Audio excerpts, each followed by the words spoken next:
Monsieur le Connétable de Saint-Ouen. Présent. Monsieur le Connétable de Sainte-Marie. Présent. Monsieur le Connétable de Saint-Sauveur. Présent. Monsieur le Deputy Southern. Madame le Deputy Labby. Monsieur le Deputy Tadier. Présent. Monsieur le Deputy Luce. Présent. Madame le Deputy Doublé. Monsieur le Deputy Morel. Présent. Madame le Deputy Lehegra. Monsieur le Deputy Ayer. Monsieur le Deputy Ward. Présent.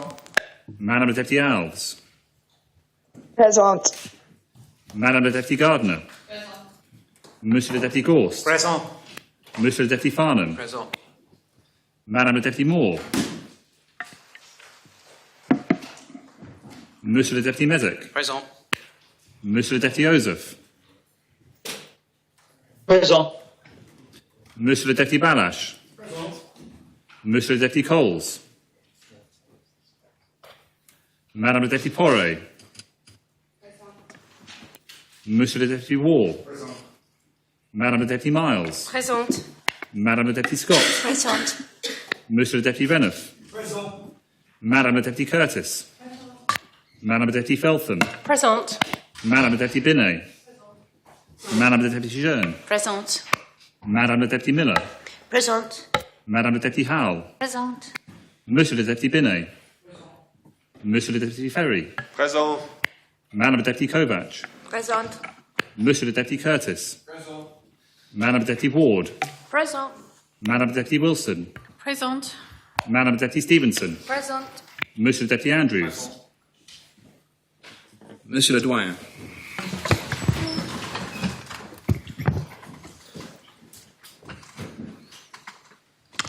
Notre aide soit au nom de Dieu qui a fait les cieux et la terre. Amen. Seigneur Dieu, Père éternel et tout-puissant, qui a établi le gouvernement et les puissances de la terre pour le règlement et pour la conduite du peuple, et qui nous a commandé d'avoir toujours pour but la gloire de ton saint nom. Nous te prions qu'il te plaise de donner à cette assemblée le don de conseil et de prudence, d'unir les cœurs et les affections de tous ceux qui la composent, de la conduire tellement toi-même par ton Saint-Esprit que toute l'heure de réparation est accompagnée de ta bénédiction. Réussis au bien-être sur le du peuple, qu'il te plu de commettre à leurs soins. Car nous t'en prions au nom et par les mérites de ton Fils bien-aimé Jésus-Christ, notre Seigneur, qui nous a enseigné à t'invoquer en disant: Notre Père, qui es aux cieux, ton nom soit sanctifié, ton règne vienne, ta volonté soit faite sur la terre comme au ciel. Donne-nous aujourd'hui notre pain quotidien, et nous pardonne nos offenses, comme nous pardonnons à ceux qui nous ont offensés. Et ne nous envoie pas en tentation, mais délivre-nous du mal. Car à toi est le règne, la puissance et la gloire, au siècle des siècles. Amen.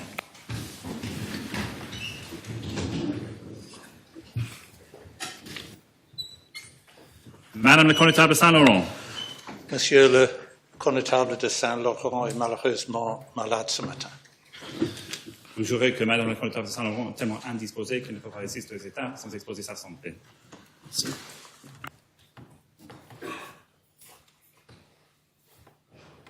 Monsieur le Deputy Southern. Présent. Madame le Deputy Labby. Présente. Madame le Deputy Doublé. Vous jurez que Madame le Deputy Doublé est tellement indisposée qu'elle ne peut pas résister aux États sans exposer sa santé.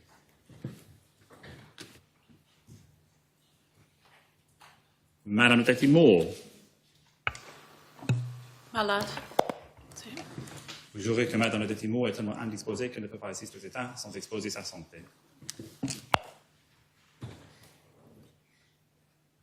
Monsieur le Deputy Coles. Présent.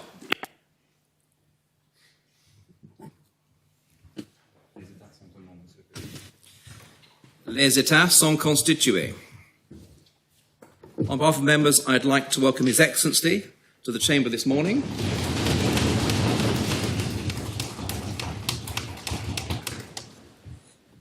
I also invite members to join me in welcoming Her Excellency, Madame Hélène de Chêne, the French Ambassador to the Court of St James, to the Chamber this morning.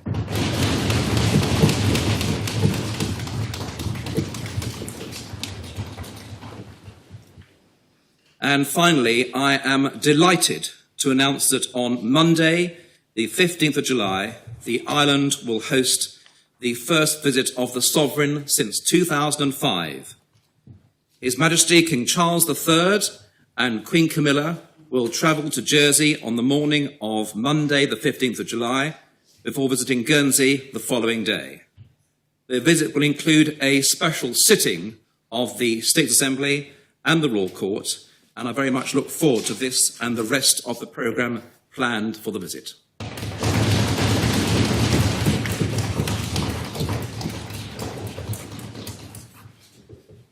We now move to the Consolidated Order Paper. There are a number of subordinate enactments under B, number of documents presented or laid under C. The following matters have been lodged under D. P24, Draft Unlawful Public Entertainments Jersey Regulations Amendment, presented on the 28th of May by the Economic and International Affairs Scrutiny Panel. P28, Youth Services Statute Provision Amendment, lodged on the 4th of July. Guilty as charged. A fine of £10 for the Chief Minister. P28, Youth Services Statute Provision Amendment, lodged on the 4th of June by the Minister for Children and Families. P30, Jersey Employment. Is that £20? Make that 20, sir, yes. So can we fine him $30 instead? Would you like to leave his card, sir, on the desk? P30, Jersey Employment and Discrimination Tribunal Appointment of Members, lodged on the 24th of May by the Minister for Social Security. P31, Cannabis, Decriminalisation of Personal Possession and Recreational Use, lodged on the 24th of May by Deputy Coles. P32, Draft Sea Fisheries Minimum Size Limits Jersey Amendment Regulations, lodged on the 28th of May by the Minister for the Environment. P33, Draft States of Jersey Deputy Chief Minister Amendment Law, lodged on the 29th of May by the Chief Minister. P34, Amendments to Standing Orders Deputy Chief Minister, lodged on the 29th of May by the Chief Minister.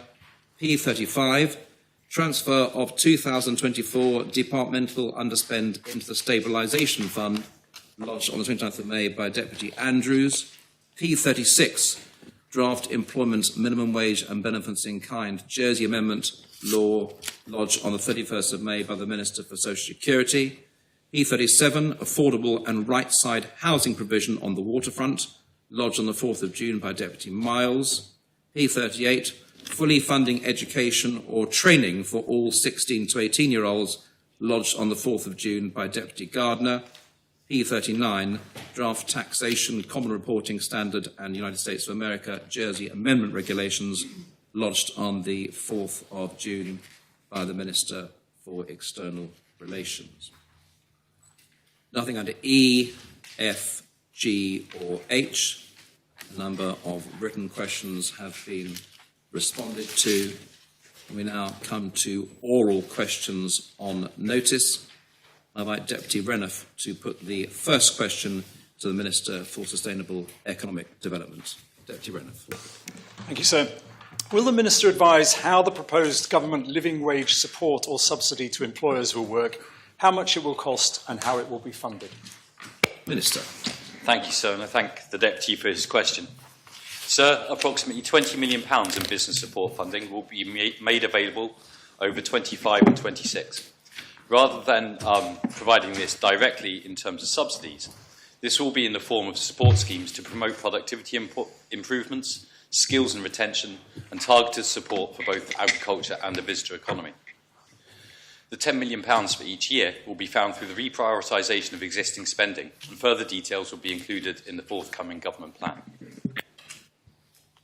Supplementary? Yes, sir. If there's going to be £10 million a year spent on this, how will the Minister ensure that it will go to the right businesses? And what will prevent people, for example, lowering their wages to qualify to be living wage supported in order to attract subsidies or support? Minister. Thank you, sir. Sir, whilst it is too early to say in detail exactly how each of the schemes will work, we will, in the main, be using existing schemes, such as the Productivity Support Scheme or the Tourism Development Fund. And so these are about, these schemes require applications by businesses to the fund. It is not the case that this will necessarily be just provided to only those firms that are moving their wages up to meet the living wage. It will be available to firms across those sectors. Deputy Chair. Thank you, sir, and I thank the Minister for interesting new information on this. Could the Minister please give an indication of what kind of reprioritisation will be given, taken away from some priorities and given to this £10 million scheme? Would you be able to give some indication what those reprioritisations are? Minister. Sir, as I'm not the Treasury Minister, I don't think I'm able to do that, sir. It is that funding comes from central government rather than from my department specifically. So there is work going on to understand where that money will come from, but it's too early for me to say exactly where. Supplementary. Deputy Gardner. Thank you, sir. Would the Minister advise how the £3+ million that were allocated for productivity to the agriculture last year and cut from essential services to make sure that we will support agriculture been spent, and what the outcomes this year up till now? Sir, with great politeness, may I suggest that that question Yes, does I don't not... think that arises from the question we're dealing with, Deputy Gardner. Deputy Taddeo. To what extent does the Minister envisage that moves towards greater productivity in these industries will involve greater use of automation? Minister. Sir, similar situation to Deputy Gardner's question, but I will answer. It is impossible for me to say whether businesses will choose automation or other forms of productivity gains. For instance, in the tourism sector, by filling out, attracting more visitors during what is colloquially referred to as the shoulder months, that would create a productivity gain for the visitor economy industry, but without introducing automation. So it is up to each business to determine how best they wish to become more productive. Sometimes that may include automation, other times there are ways of achieving productivity gains without using automation, such as putting up prices. Thanks, sir. The question of automation does arise because the Minister talked about linking this living wage to productivity, and automation will be, no doubt, one of the factors in that. Does he have concerns by putting no conditions on future use of automation that we might actually see unintended consequences where productivity is gained by automation which loses people jobs, therefore we may be paying higher wages but to fewer people, and therefore we see redundancies? And of course we can't tax machines when they're doing work, but we can tax and charge social security on employees. So will the Minister talk to that point? Minister. Sir, I may need an hour or an hour and a half to talk to that point in its entirety.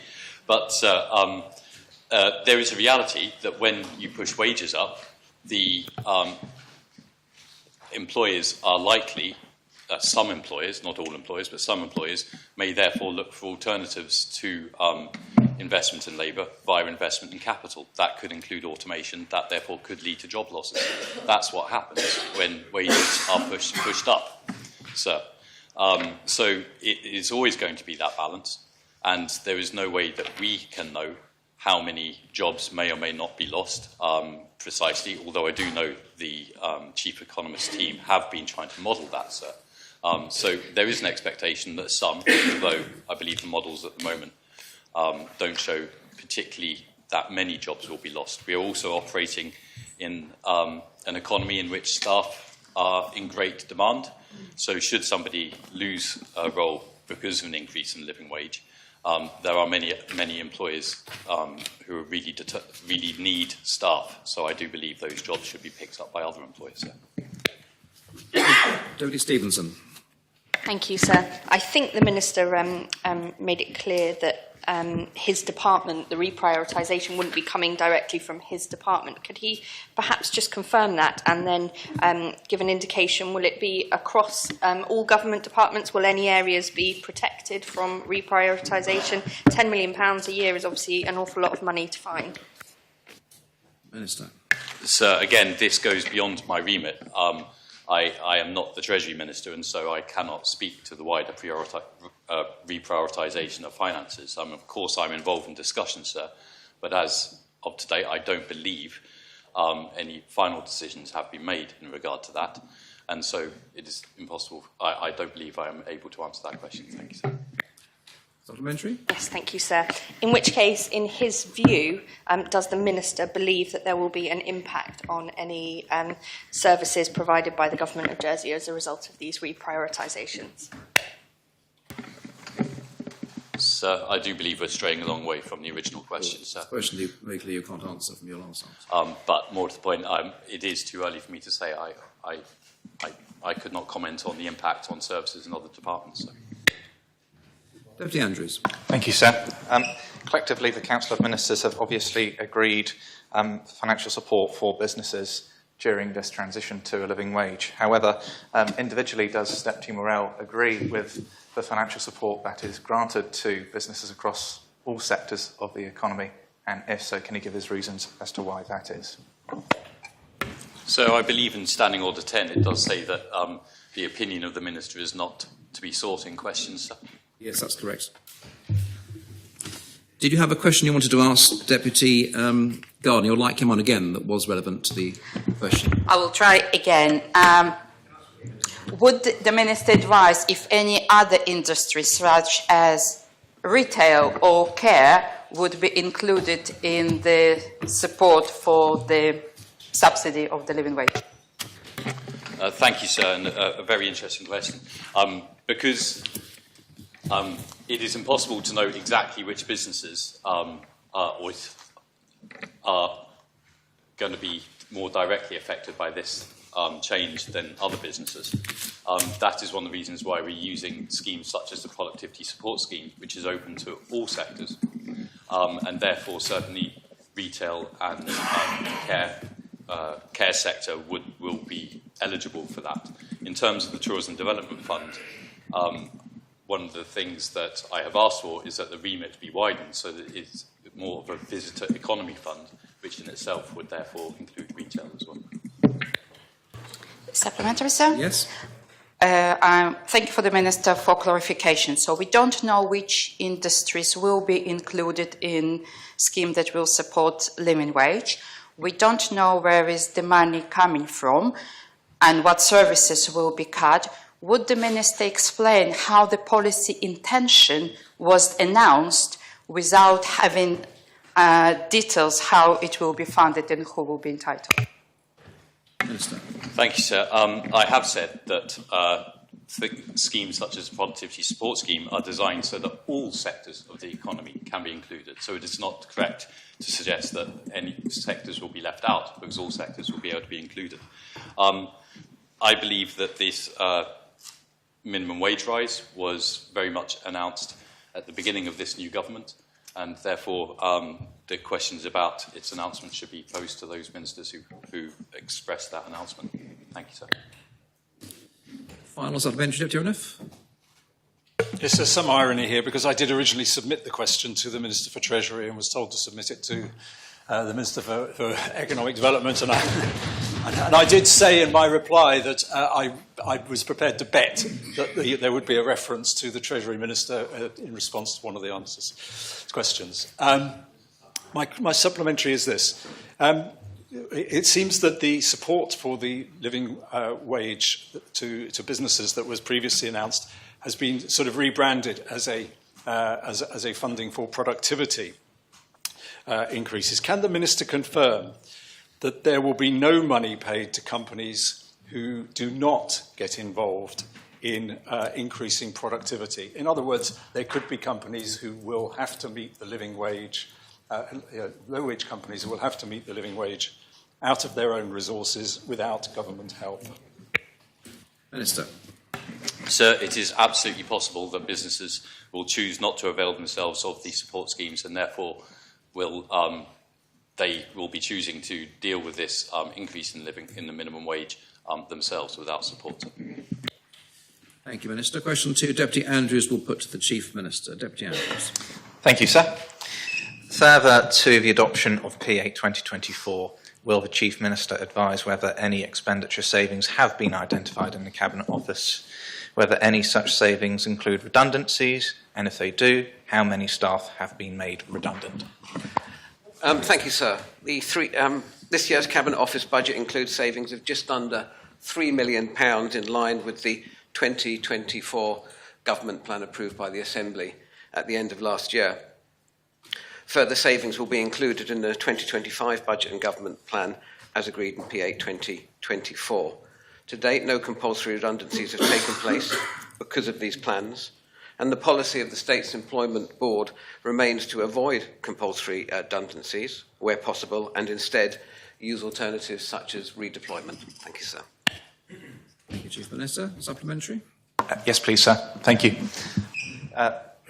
Sir, may I ask the Chief Minister how many staff have been transferred to other departments, and can he also inform the Assembly whether any more staff will be transferred before the year end as well? Thank you, sir. I don't have that detail in front of me, but I will provide it. Thank you. Question 3, Deputy Gardner will put to the Minister for Social Security. Deputy Gardner. Thank you, sir. Further to the Minister's announcement in May that the cost of GP visits will be reduced by £10 following an increase in the government subsidy to GPs, will she advise what steps have been taken, if any, to ensure the increased funding is in reality reducing the cost of GP visits for islanders? Minister. Thank you, sir. The additional £10 reduction that I delivered in May takes the total amount to £30 from the fee that doctors would normally charge. This is a contractual obligation, and if a practice does not remove £30, they are breaking the terms of that agreement. Each practice confirms the fees that they will charge, so officers can challenge it if it appears that the terms of the agreement are not being applied. And also, practices are required to clearly advertise their fees and show the full extent of the government subsidy on that. And also, we also advertise fees on the government website. Supplementary? Yes, sure. Thank you, Minister, for her answer. I'm made aware about 2 GP surgeries that put their fees up to £10 a month or so just before the announcement. How the Minister explained to the islanders that £30 of public money, 20 from the previous government and £10 from the Minister currently, had not led to the meaningful reduction of the GP fees for islanders? Minister. Thank you, sir. Analysts do track the amount charged by GPs and can see when prices decrease or increase. Analytics done on the 2023 reduction showed that every surgery had reduced their gross fee by the £20 at that time. It is early to collate the same figure for this particular reduction, but we will be undertaking that same analysis. If the Deputy is concerned about specific GPs not passing on the subsidy, then I would request that she send me those details in private. Thank you.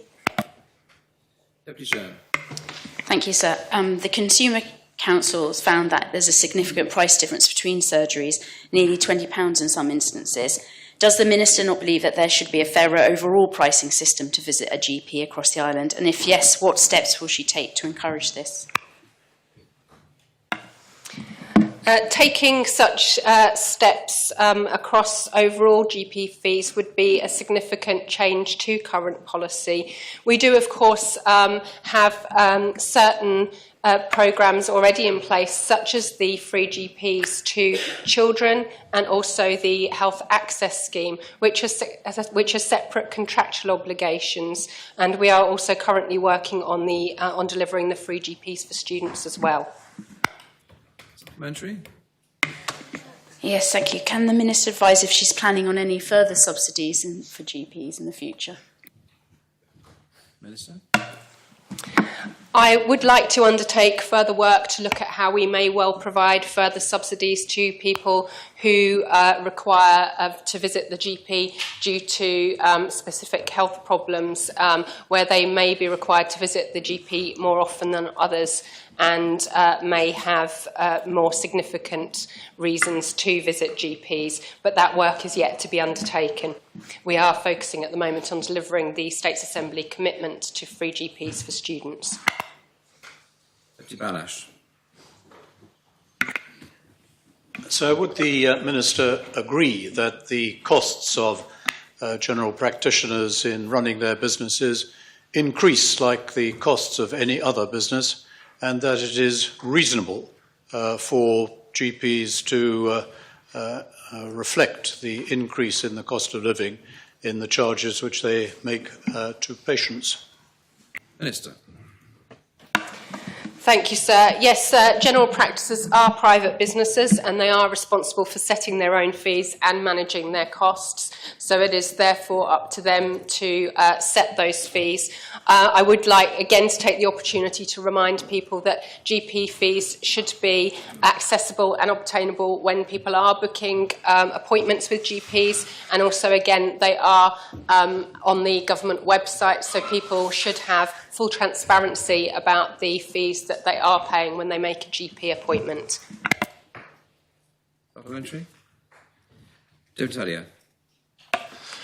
Thank you, sir. Does the Minister agree that if other members don't think that competition is sufficient to ensure responsiveness in the GP market, and if they're worried about differentials in GPs' fees, or indeed if the current policy isn't radical enough for some in the Assembly, does she believe that they're at liberty to bring their own propositions, perhaps to make GP visits free for all, if they wish to support that?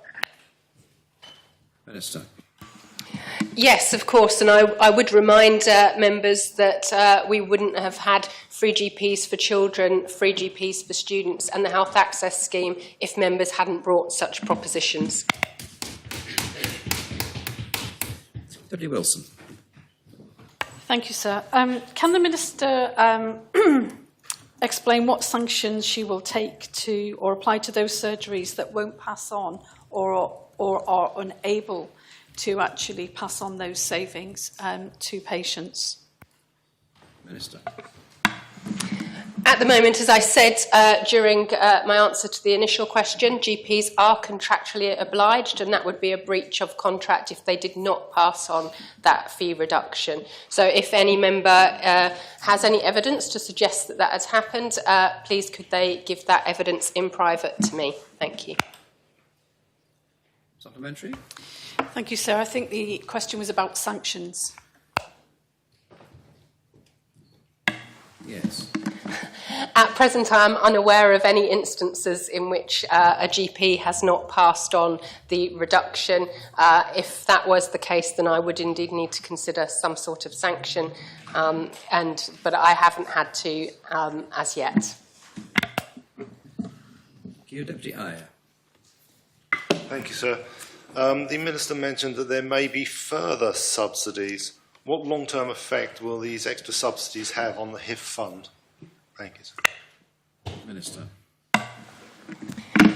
Ensuring that people can get timely access to GPs is a really important part of our health system in order to prevent further expenditure further down the line. The health insurance fund is currently healthy, but of course I will need to ensure that any further subsidies look after the health of the fund as a whole as well and don't have an overall impact on that. Supplementary. Thank you, sir. does that mean that the Minister intends to increase the contribution towards the HIP fund? Thank you. Minister. No. Deputy Southern. Would the Minister inform members what role the HIF fund is intended to play in the funding of primary healthcare in Jersey? Minister. The HIF fund is there to ensure that we can subsidise both our primary care and pharmacy costs. Of course, I am aware of further pressure across the health system and will continue to work closely with the Health Minister as we address funding costs across the health system, including primary care. Final supplementary, Deputy Gardner. Thank you, sir. It has been brought to my attention there is a problem with the £30 reduction for call-outs because it's available only to GPs and not to nurses or paramedics. Many practices deploy nurses instead of GPs, so do not receive the reduction and so do not cut the price. Was the Minister aware about this and what plans, if any, she has to address this? Minister. That's the first time that I've heard that concern being brought to me, so if the Deputy would like to raise her concerns with me outside of the chamber, I would happily address those. Thank you, Minister. Question 4, Deputy War will put to the Minister for Infrastructure. Deputy War. Thank you, sir. In respect of the bathing pool complex, will the Minister state the annual cost to the states of maintaining the infrastructure split between maintenance of the commercial areas and of the public areas? And is it the Minister's assessment that the funding is sufficient to ensure that the safety of those who use the facilities? Minister. Thank you, sir, and I thank the Deputy for his question. So there is no specific allocated budget for maintenance of the Hobday Park complex. Funds are applied mainly from the reactive maintenance pot, and it's difficult to split an item like repair of the boardwalk between the public area and the privately operated area of the complex. So on average, approximately £100,000 a year is spent in each of the last 3 years on Hobday Park, and to date, in 2024, £33,000 has been spent, mostly on cleaning the terraces, the public lavatories, but with running repairs to the sluice gates and structure also requiring attention. The government also funds, in terms of safety, sir, the government also funds a lifeguard presence in the summer months to support the safety of pool users. That cost was not included in the maintenance costs to the public mentioned above.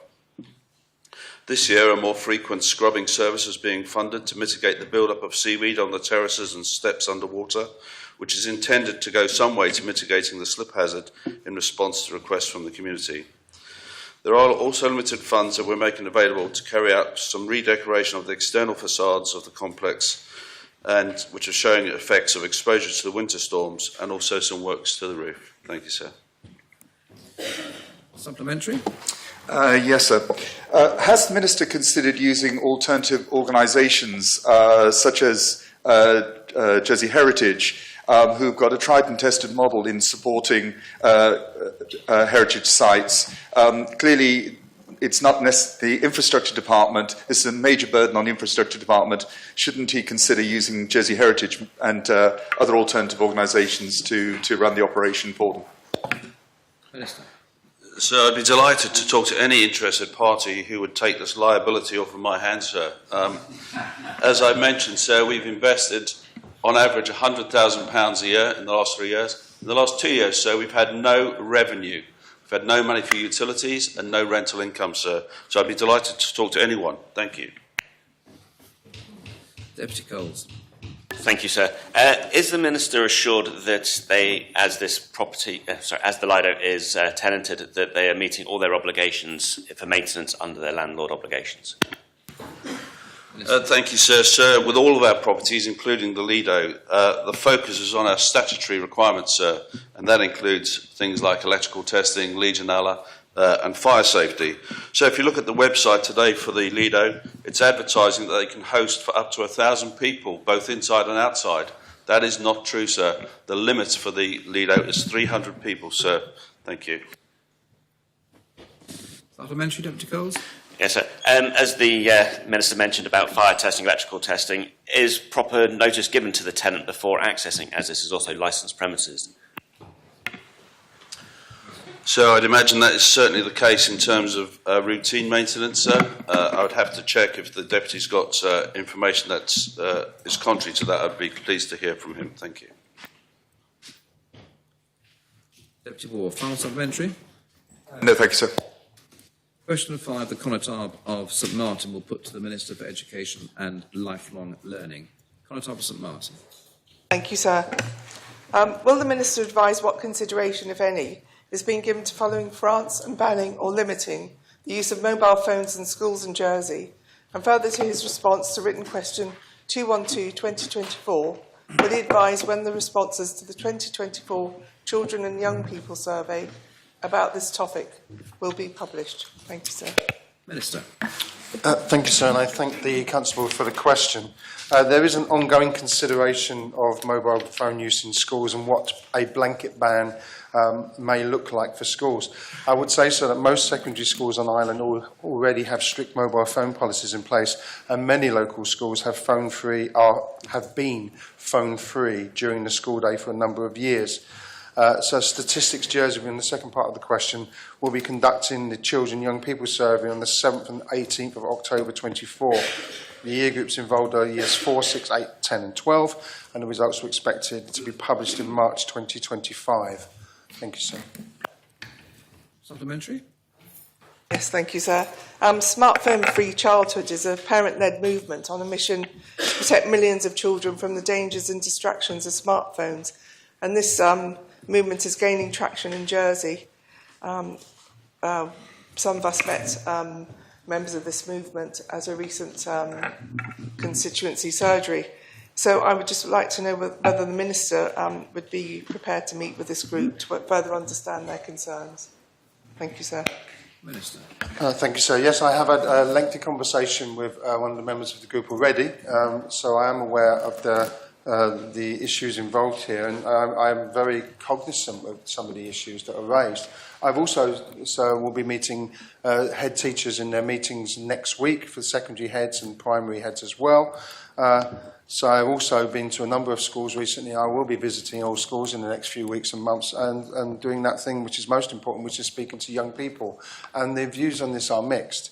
So I will say one interesting statistic, which is that based on a 119-day term time and 7 hours a day in school, that equates to approximately 15% of the time in a year that is actually spent in school. And so the influence that schools can have in terms of the ban of mobile phones leaves 85% away from schools. And therefore there needs to be a relationship between the school, the student and parents if we're going to look at what is safe in terms of the access to smartphones across the island. So. Deputy Coles. Thank you, sir. Is the Minister concerned that if there was a ban of more tech, as tech is becoming more prevalent within our education system, that banning technology may have a detrimental impact on students' ability to learn? Yes, sir. Thank you, sir. And I think the Deputy's hit the nail on the head in terms of this debate itself. There is a delicate balance to be had between access to phones, policing the access to phones and the appropriate use of phones, and the long-term education of young people in appropriate, considered and safe use of online resources. Indeed, so I think there are many adults who might need advice on the use of their phones. And I say that quite seriously in terms of when to switch them off, when to take time away from the phones. And I think we all have become somewhat addicted to this incredibly powerful device. So I will say that one of the issues we have is that we do not have control over large social media providers. They do not have servers in Jersey. And I have a huge concern that profit has come before safety for many of those providers. But that balance between the use of phones as an educational tool, and they can be, you can get GCSE bite size on your phone, sir, if you are revising, is a real difficult one to balance. And schools that do give access to mobile phones really want to use them in an educational way. And we have to discuss the way that will happen and the appropriateness before we make blanket bans, sir. Supplementary? Deputy Jean. Thank you, sir. And the Minister has just to allude to an answer to my question, but could the Minister advise if the Curriculum Committee, I think that's what it's called, advises the schools on the maximum amount of screen time that should be allowed when setting daily online homework, often by multiple teachers, and online revision for exams? Thank you, sir, and I thank the Deputy for that, because, again, that's highlighted an issue that we have. We're talking about screen time or mobile phone time. The digitisation of education is a reality. We use screen. There is an online safety policy I have in front of me, but it was only updated in 2021. That's certainly something that needs to be addressed. And I think that is an issue across schools, that screen time and a number of different subjects can build up so that young people spend a lot of time in front of iPads or PCs or laptops.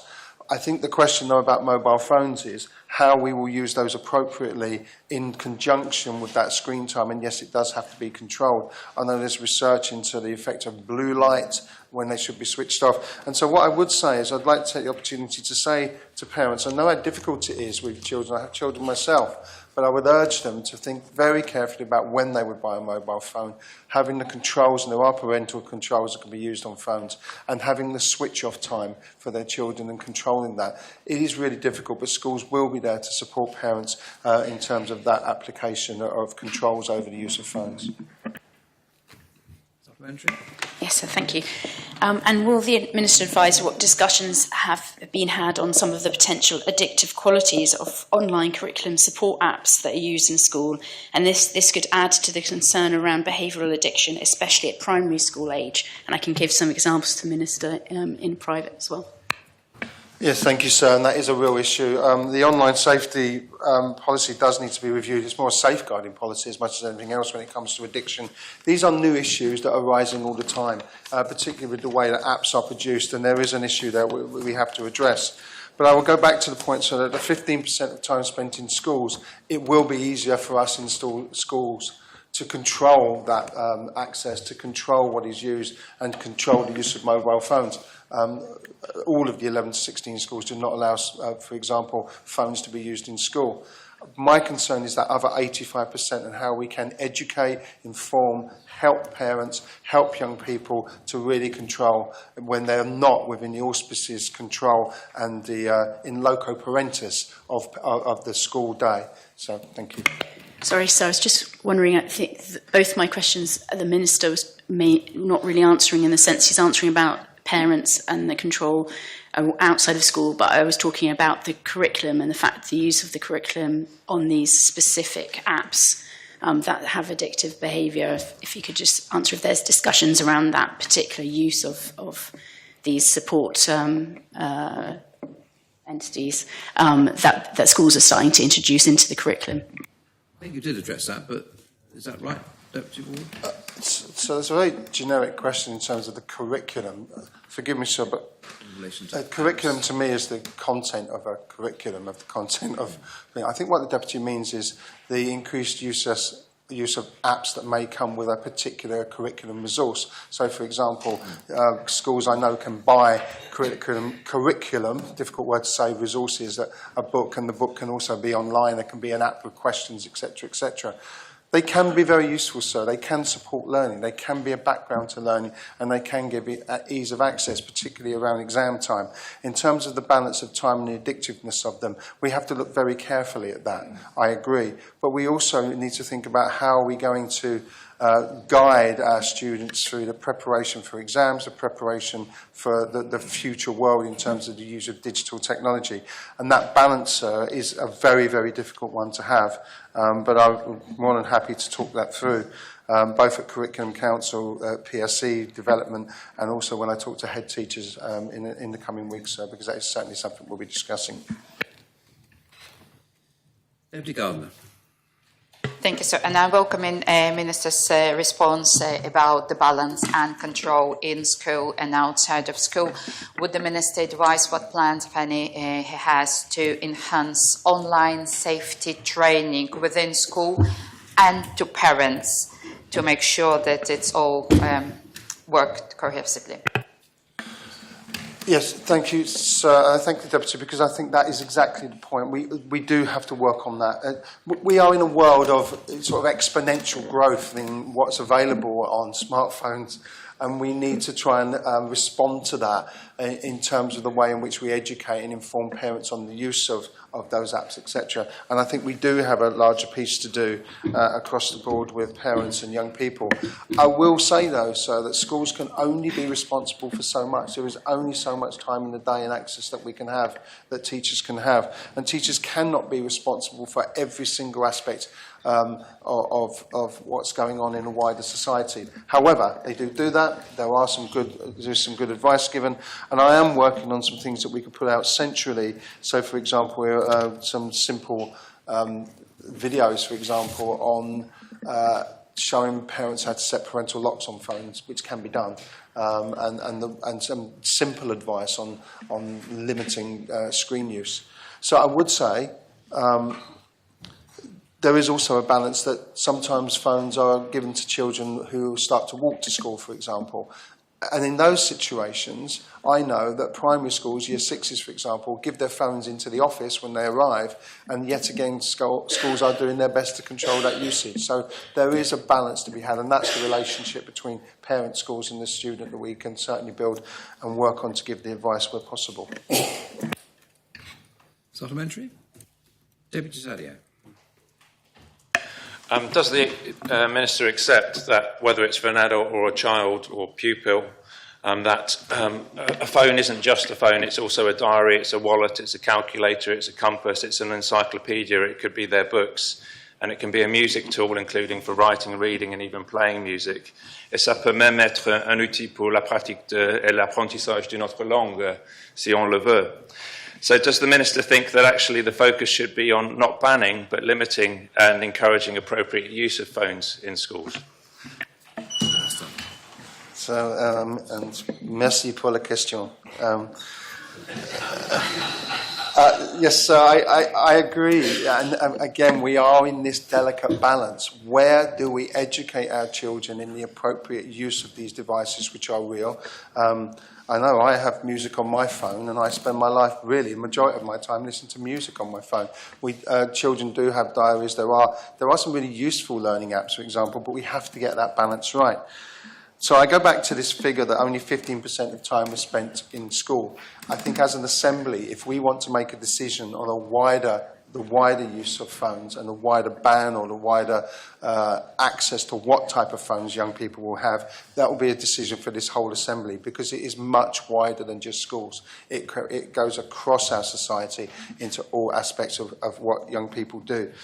So that will be the issue. But the balance is correct. Otherwise, sir, we have young people hitting a cliff at the age of 16 or 18, whatever the age we decide, and entering into a digital world that they really don't know how to work with, and that could have unintended consequences. Thank you, sir. I do, sir, thanks. There's also a question of equity that I'd like to put to the Minister. So some families or some children may either choose not to have a phone, or they may not be able to afford to have a phone at all. Other children may have one phone, but wealthier children arguably might have a phone, a laptop and an iPad which they can bring to school. And if we're taking away a child's only use of technology that they have, when another child might have multiple forms, will the Minister agree to look at technology in the round and not simply limit it to the mobile phone argument? Minister.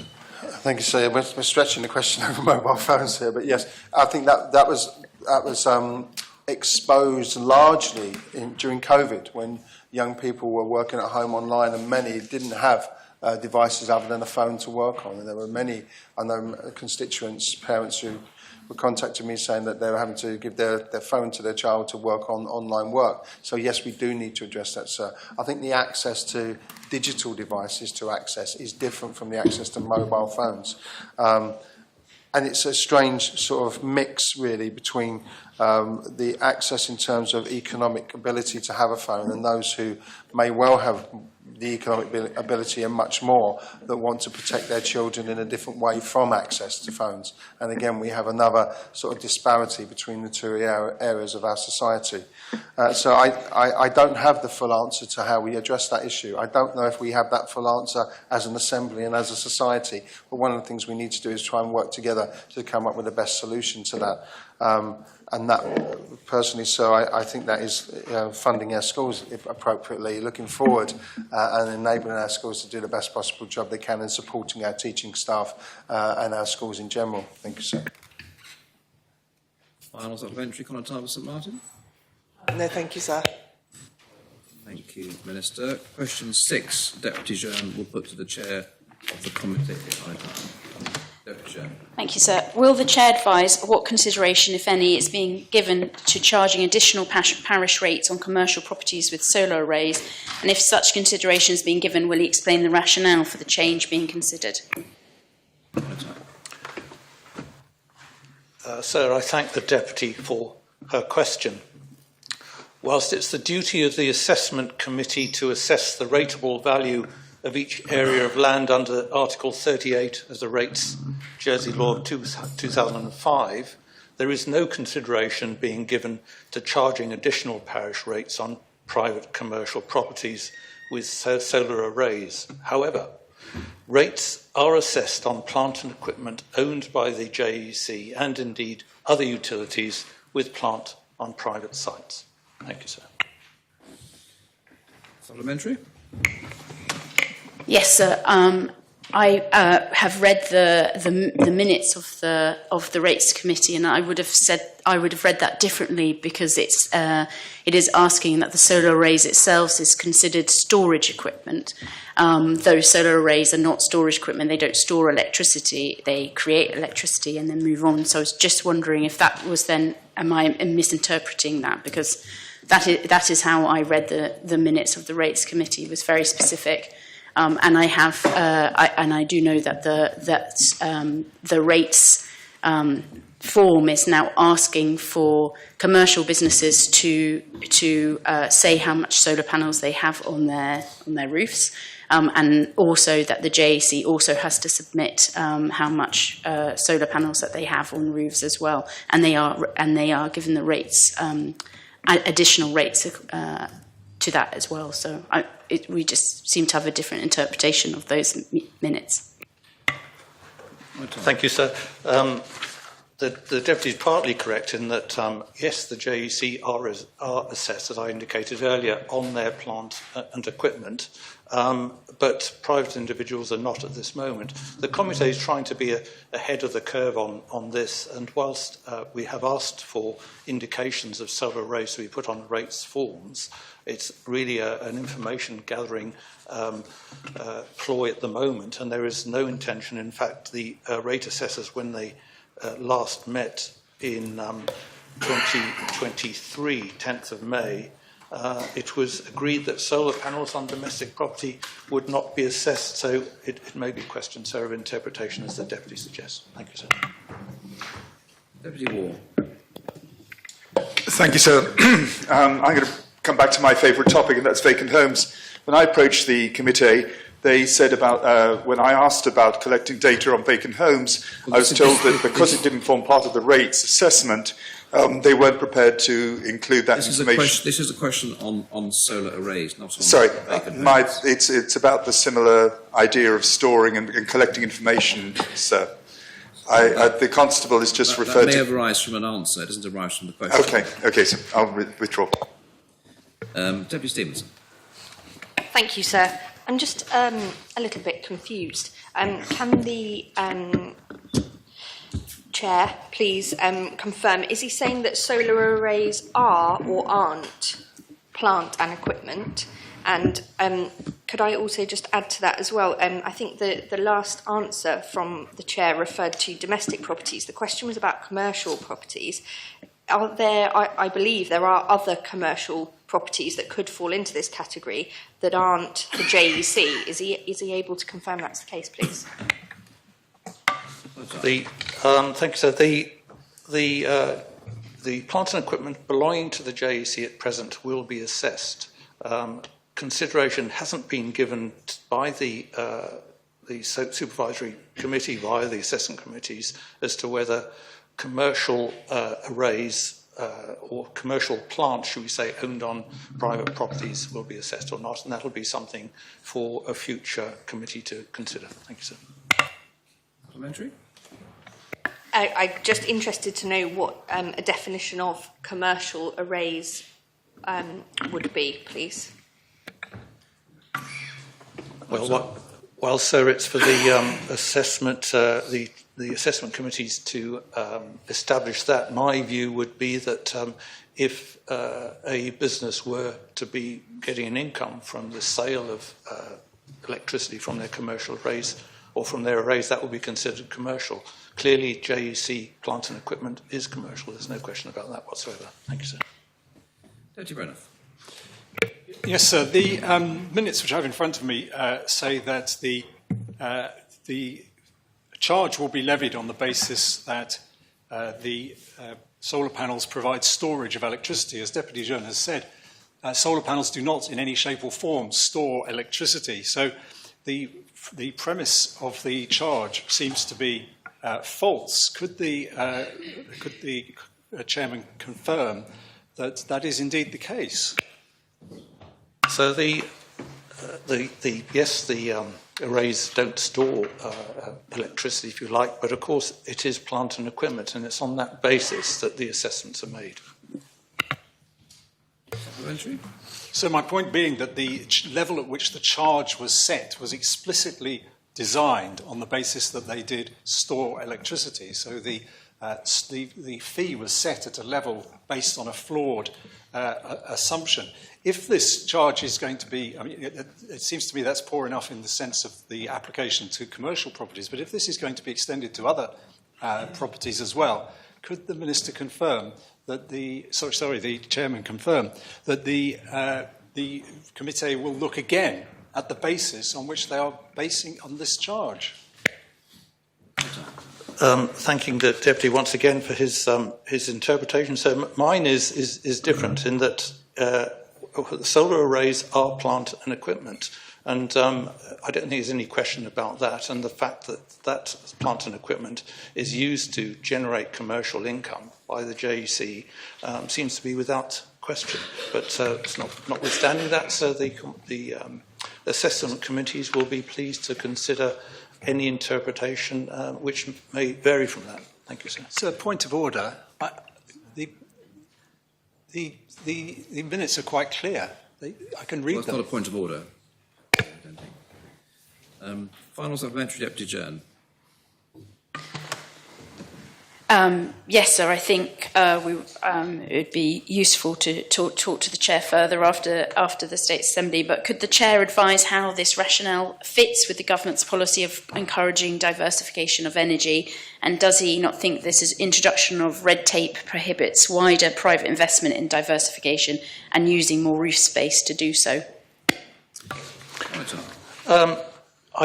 Whilst all on the committee are keen to encourage diversification, we also have to be fair, and that other utilities are assessed for various plant and equipment, and you could argue that their equipment is necessary as well. Jersey Water have reservoirs, pumping stations, booster stations, and treatment works, pipe networks, etc.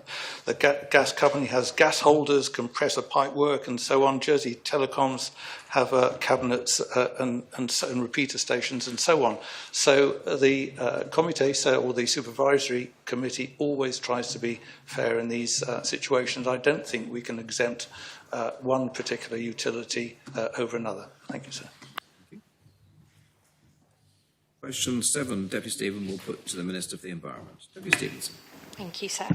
Will the Minister advise how many people and animals were tested for potential E. coli infection after entering the water in and around Greve de Lec, following the detection of high levels of E. coli during May?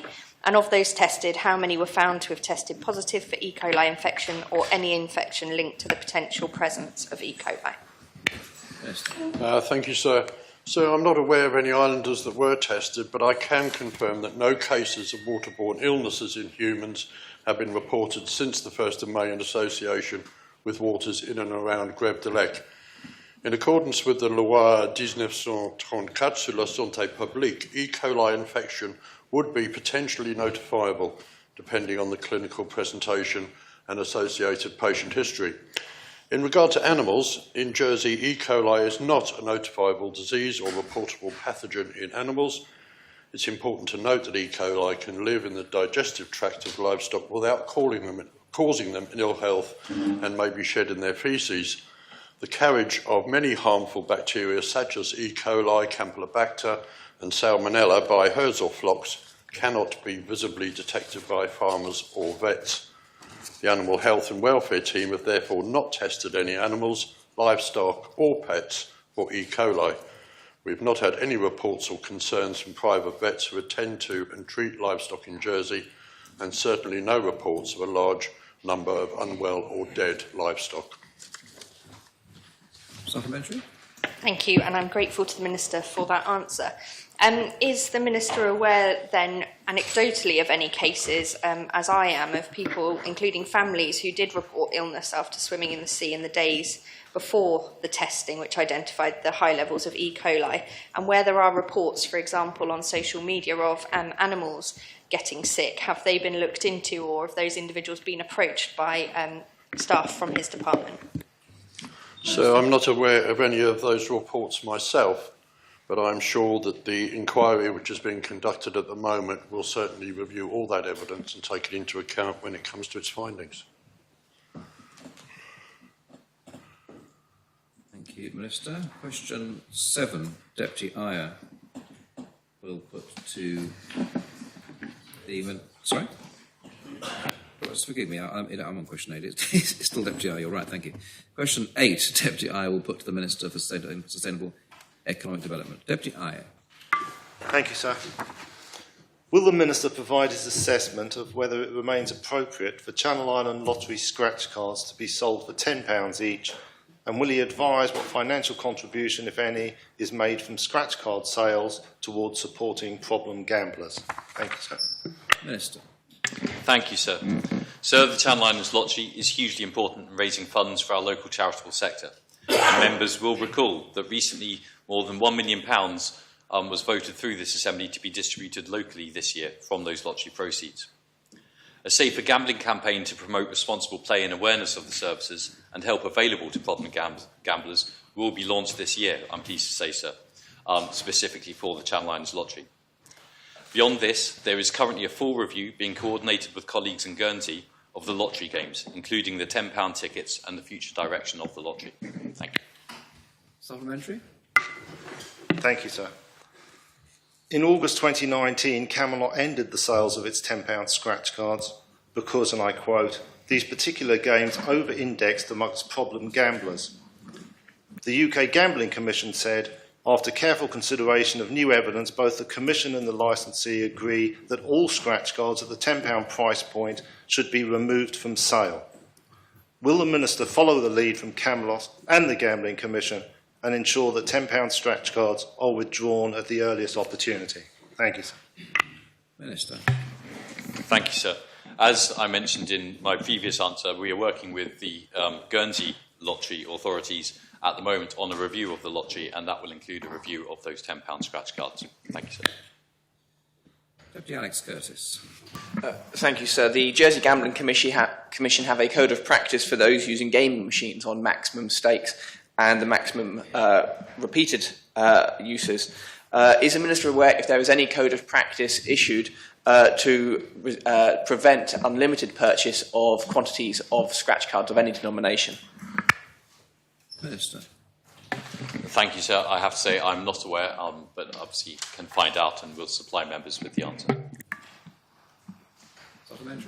If the answer is there is no limit on the quantity of purchase, will the Minister endeavour to look into this when he discusses with Guernsey and with the Gambling Commission? Minister. As I say, sir, we are undertaking a review. Whether or not that will be part of this review, I'm unable to say. Thank you. Deputy Brenner. Thank you. Does the Minister accept that in the answer to the first question, he emphasised the charitable causes that are helped by scratch cards? Does he accept that there's a risk that the desire to see that money go to good causes might be blinding people to the potential risks of gambling addiction being promoted through through the scratch cards? Minister. Sir, I believe there is risk in most areas of our lives, sir, and gambling is an area that has some risk, of course. It is appropriate that that risk is highlighted to those who take part in gambling of any form, sir. But as we know, there is a balance between the enjoyment of people engaging in a game through the lottery, winning through that game in a lottery, providing funding for local charities through their taking part in that game in the lottery, and their own personal risks, sir. I am not aware of evidence of any strong level of, if I want to say, misuse of scratch cards. If the Gambling Commission were to bring that to my attention, which they have done in regards of other forms of gambling, I do take that seriously and have, since I became Minister, have engaged with the Gambling Commission very clearly on matters around problem gambling, and will continue to do so. But I'm not aware at this moment of any particular excessive risk around the use of scratch cards or the lottery in general. So. Supplementary? Deputy Iyer, final supplementary? Thank you, sir. The Minister mentioned excessive risk. Has he read the report carried out by Liverpool John Moores University in April 2023 on the health impact assessment to assess the needs of the Guernsey population in relation to problem gambling? And will he comment on the finding in that report that scratch card use was sufficiently associated with a range of poor health indicators, including poor general health, low mental well-being, financial problems and violence perpetration? Thank you, sir. Thank you, sir. I have not read that report, sir, so I cannot comment on it other than to say, according to the last statement by the Deputy, it sounded like correlation rather than causation that was being pointed to. Thank you, sir. Thank you, Minister. Question 9, Deputy Stevenson will put to the Minister for the Environment. Deputy Stevenson. Thank you, sir. Further to his answer to written question 207/2024, will the Minister provide an estimated timetable for a ban on the sale of disposable vapes to be in place? And what consideration, if any, is being given to restricting the advertising and packaging of vapes to make them less appealing to consumers, especially the young? Minister. Thank you, sir. And following the end of the consultation on the ban of single-use vapes on the 9th of May, careful consideration of the responses was taken.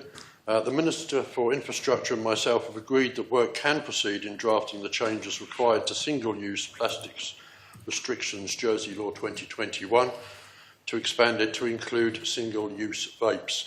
The intention is that the proposition will be lodged in early September with a proposed debate date of late October, and should the legislation be adopted, I anticipate a 6-month implementation period. If everything else proceeds as expected, the hope is therefore that the ban will come into place in late April 2025. The latter part of the question, sir, rests with the Minister for Health, but my understanding and with his agreement is as follows. I'm very happy to front up on this. Unfortunately, we know that vaping use amongst young people in Jersey has increased with the availability, affordability and marketing of single-use vapes. I would strongly anticipate the proposals in a future strategy would include regulatory options to reduce demand and supply for all vaping products, for example, through advertising and packaging. I will therefore be meeting with ministerial colleagues in due course to discuss the broader approach to vaping to ensure that the environmental, health and tax implications are all taken into consideration as this work stream is progressed. Supplementary. Thank you, sir, and I'm very grateful to the Minister for that very comprehensive response, and also for detailing what I think is a very good timeline, and particularly when I heard this week of a recent case involving Year 4 and 5 students at a Jersey school. So that's 8, 9 and 10-year-olds being found vaping during a break time. So I'm particularly encouraged by that answer.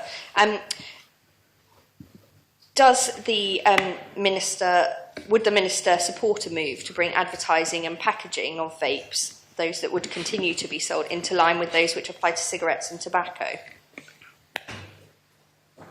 Minister. Sir, while vaping is certainly preferential to smoking tobacco, it's not preferential to breathing in fresh air. And I would agree with the Deputy that we do need to address these issues. Some of the potential options we are or will be considering will be regulating flavours, regulating size and contents, regulating packaging and presentation, and regulating point-of-sale displays and advertising.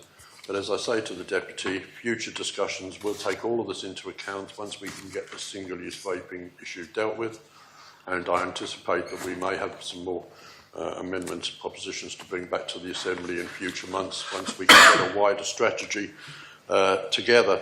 But I would just add to the Deputy, as she may well know, that the Public Health Directorate now has a lead officer on tobacco and vaping, and that will certainly help government as they move forward with considerations for both tobacco and vaping in the future. Thank you, sir. When vapes first arrived on the market, sir, they were promoted as a safer alternative to tobacco. But with flavours like vanilla, popcorn, cherry and bubblegum, it goes without saying that these flavours will be extremely attractive to children and young people with unknown health consequences. Does the Minister believe we should redouble our efforts to eradicate this amongst young people, not just single-use vapes, but all vapes? Thanks, sir. Certainly, sir, that is the direction of travel, and if the Constable feels that we're not moving fast enough, I can assure him that the four ministers concerned, meet on a regular basis, and the reason that a ministerial decision was taken this week, the reason that a letter is going out to retailers this week, is that we are moving absolutely as fast as we can. But I accept the Constable's view that some of this advertising and the way that the flavourings are manufactured could be construed as targeting children, and it's our intention to bring that to an end just as quickly as possible.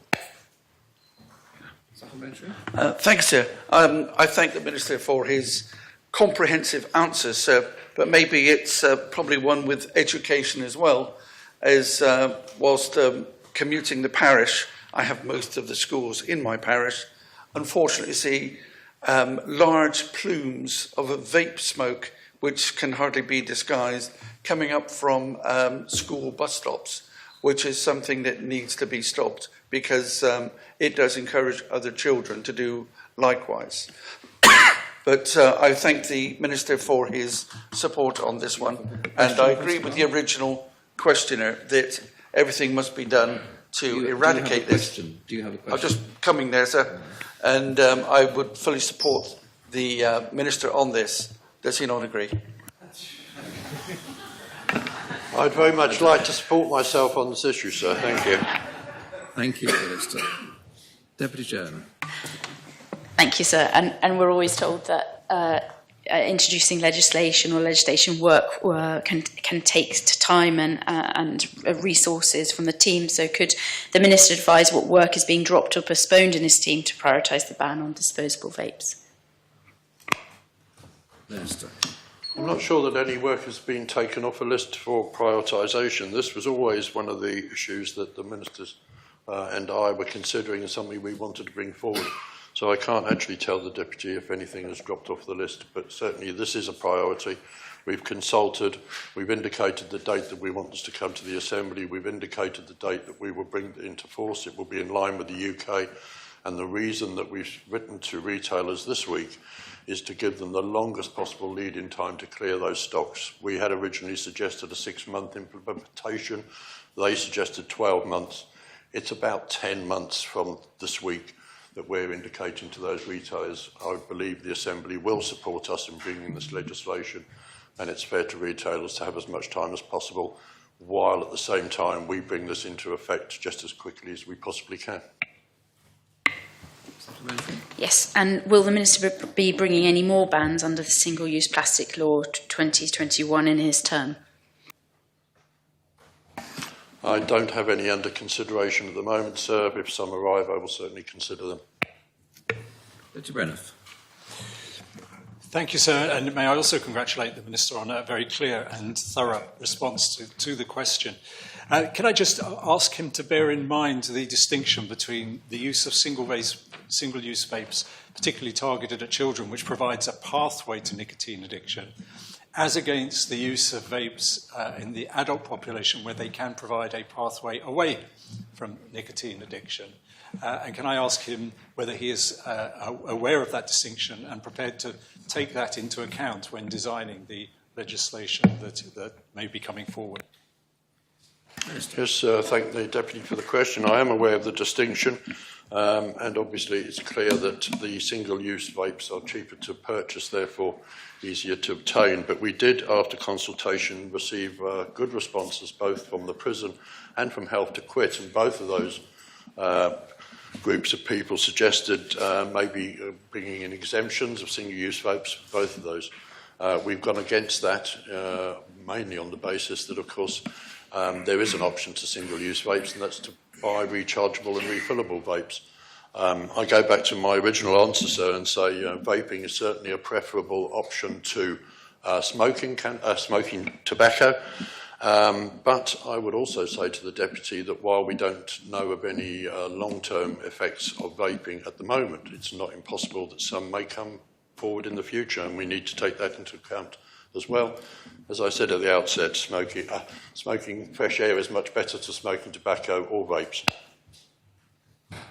Supplementary. Deputy Stevenson, final supplementary. Thank you. And once again, I would just say I'm very encouraged by the answers and from the Minister there. Does the work being undertaken currently consider the online ordering of vapes? Thank you.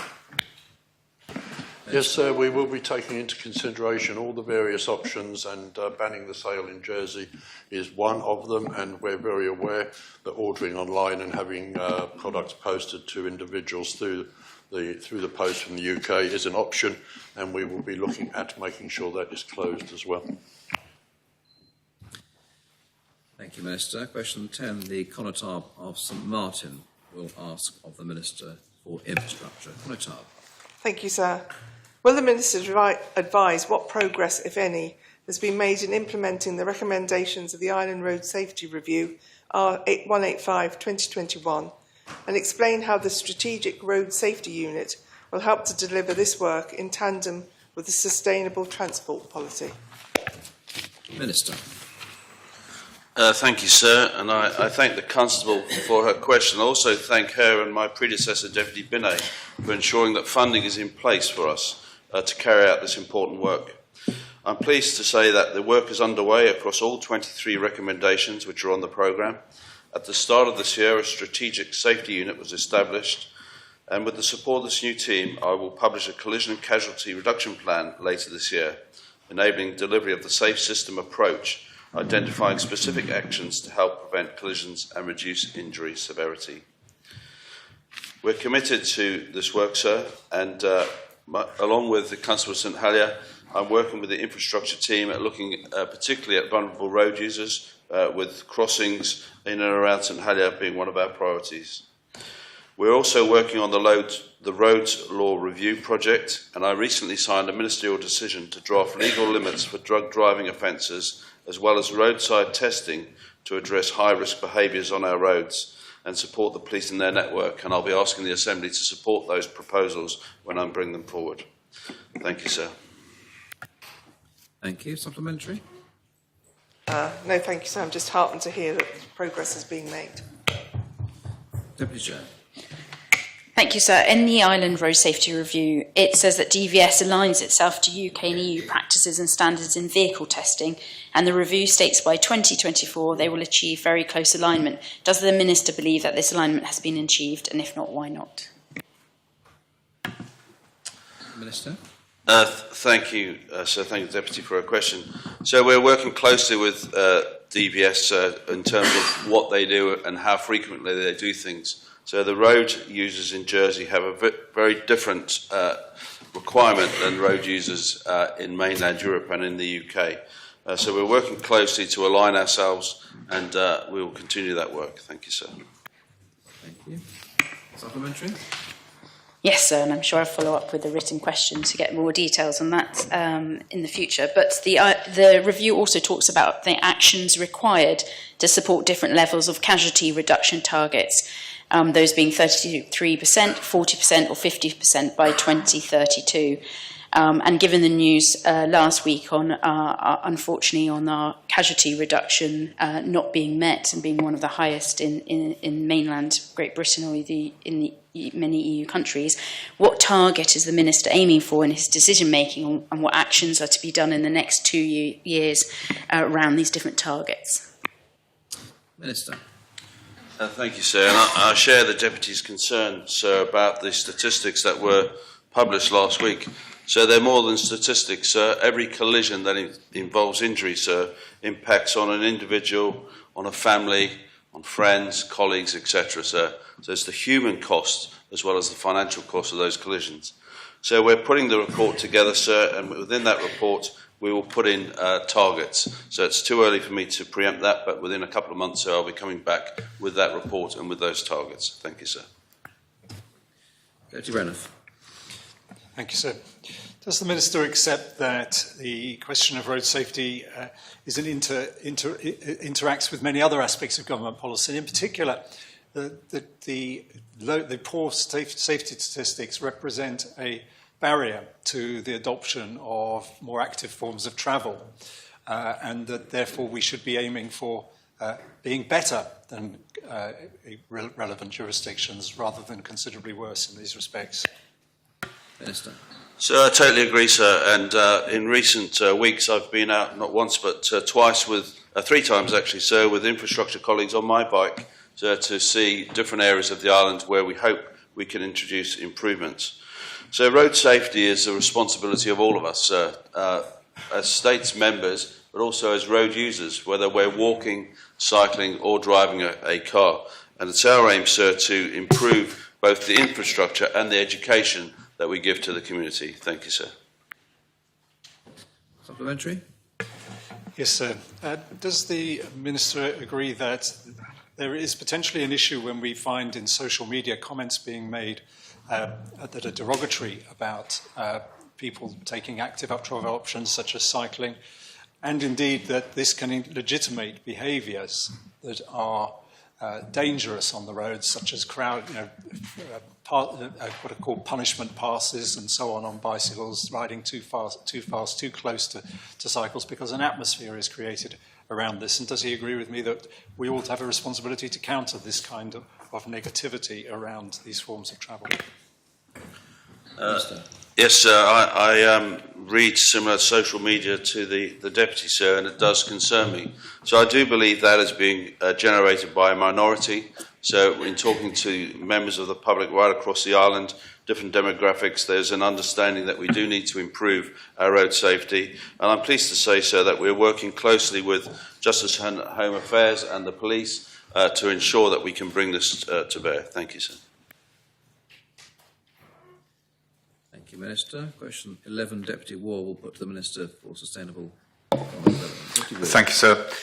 Further to a recent report in the local media regarding the prospective opening of a French supermarket in Jersey, what consideration, if any, has been given to the impact on out-of-town location for such a shop would have on the town centre?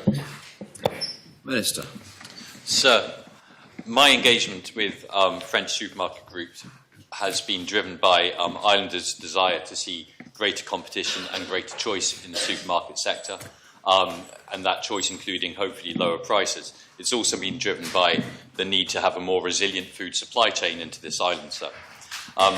The appropriate time for the retail impact assessment that the Deputy seeks information about in his question is during the any planning application, sir. The Bridging Island Plan speaks specifically to the fact that any application for retail space over 200 square metres does require a retail impact assessment, and that impact assessment would include impact on the town centre, etc. Although I have to say that given supermarkets principally supply groceries and other household products, my own feeling is that the town centre retail area is not the most common place for people to go for their groceries and household products of that nature, although I do appreciate there are some shops in that area which do supply them. Thank you. Supplementary?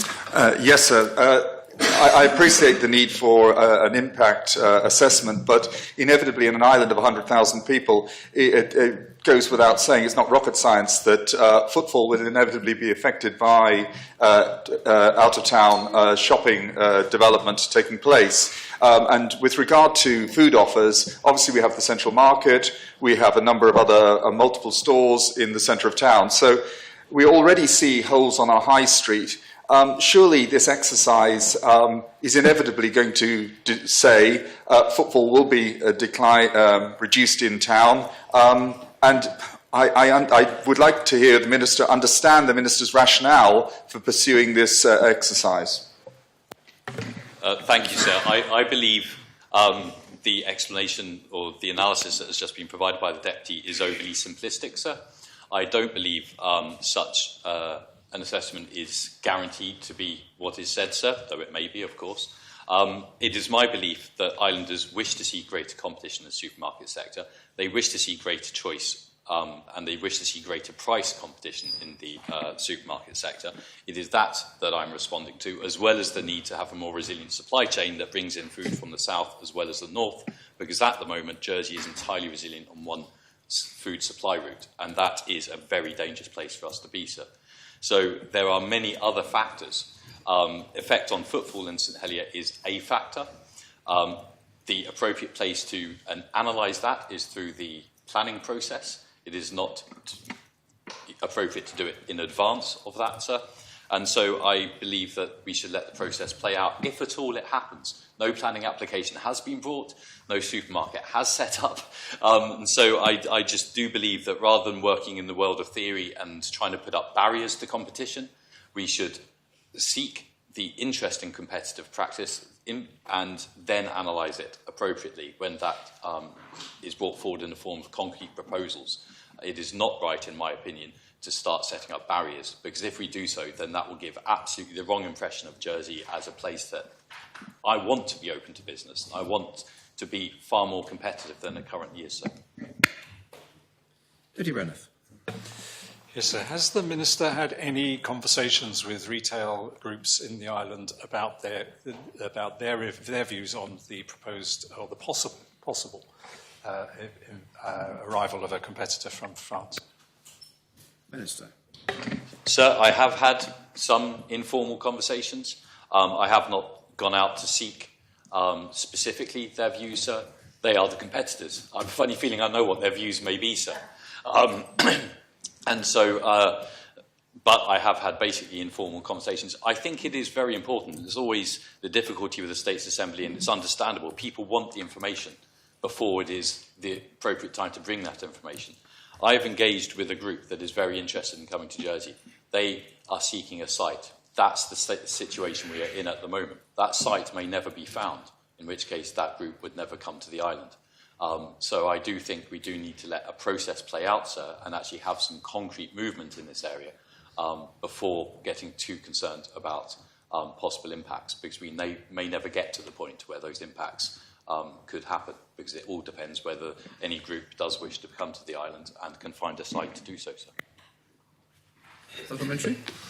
Yes, so I guess the question, though, is this.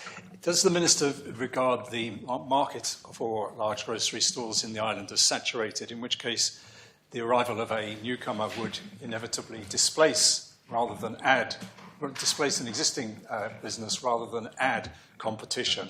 That seems to me to be the nub of the question.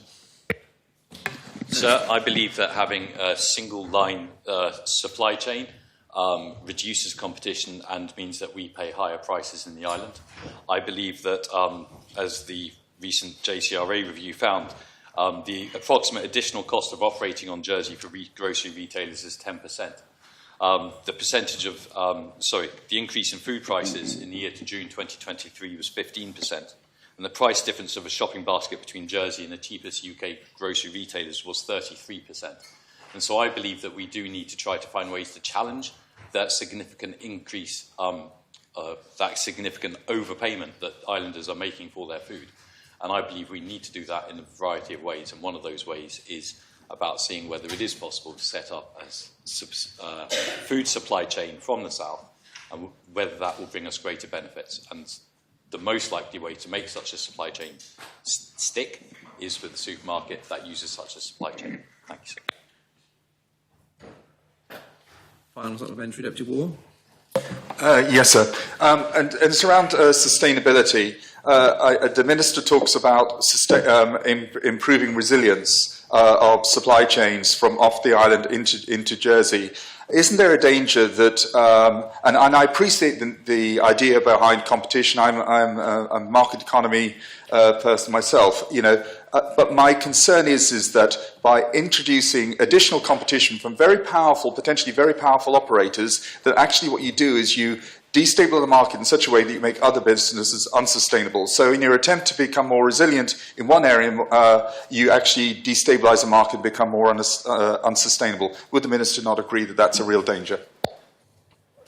Minister. Thank you, sir. Again, I could point to Standing Order 10 in terms of my opinion, sir, but I shan't, because I think that what the Deputy has outlined there is effectively the argument for the status quo, for never changing, for maintaining Jersey's reliance on higher prices, for maintaining Jersey's lack of resilience in its food supply chain. And I just will not stand for that status quo, sir. I will push and prod and test that status quo as long as I believe that there may be better options that will serve islanders better than they are. So, thank you. Thank you, Minister. Question 12, Deputy Gardner will put to the Minister for Sustainable Economic Development. Deputy Gardner. Thank you, sir. Will the Minister advise what consideration, if any, is being given to introducing a Jersey passenger compensation scheme for delayed or cancelled flights similar to those that exist in the UK, UK 261, and Europe, EU 261, 2004? Minister. Thank you, sir. Sir, currently no consideration is being given to introducing a Jersey passenger compensation scheme. The UK and EU legislation already provide cover to Jersey passengers travelling on inbound flights to Jersey from jurisdictions within the UK and the EU. And also they benefit from outbound flights on UK and EU-based carriers such as EasyJet and BA. Blue Island's outbound flights are not covered by these compensation schemes, but are absolutely insurable via travel insurance, and it is my view that islanders should use travel insurance when they are travelling, sir. Supplementary? Absolutely. Thank you. And thank you for the Minister for his clarification. I'm sure that the Minister was aware about extended public comments and situations that happened over the last week. Jersey government has invested almost 10 million of public money and probably more into the Blue Island. How would the Minister ensure that the passengers who are departing from Jersey will not be discriminated and will receive the same level of protection as the passengers departing from the UK and Europe? Thank you, sir. And I think all members in this Assembly, sir, who have ever experienced travel disruption and cancelled flights or cancelled sailings will likely appreciate the immense frustration and difficulty that it can cause. And so I know that in the moment, frustration is absolutely what people feel, and they can feel quite angry about sudden cancellations, especially where compensation is perhaps not directly available. I think it is important that we understand that, yes, we could regulate to bring in compensation. That is possible. That will very likely have an impact on the price of fares run by small airlines such as Blue Islands or Orini. So such a compensation scheme would likely increase fares, in my view. We also need to look at how many passengers would actually be affected by this. So currently we believe that about 13.4% of all passengers departing Jersey Airport would be in scope. Obviously, that 13.4% would not all have their flights cancelled. So we are talking about a very small subset of a small subset of passengers travelling from the island, sir. And I would question whether, with the possible increase in price that such a scheme would cause, the regulation that it would cause, and therefore possibly Blue Islands already may seek not to serve Jersey anymore as a result, for a subset of 13% of passengers, whether that would be the right move for us to go. I am not here, as best I can, I am not seeking to bring in much more regulation around the way our businesses operate in this island. I'm trying to do the opposite. Obviously, I do have to bring in some regulations over the coming next couple of years, but this is not an area where I'm seeking to bring in regulations. Deputy Renouf. Yes, sir. The arguments the Minister deploys against regulating in this area are very familiar in the sense that they were the ones also used by airlines like Ryanair to oppose the EU compensation scheme, but we inevitably ended up with a compensation scheme for airlines in the UK that had been resisted. Does the Minister not feel that he is simply holding back an inevitable tide here? Minister.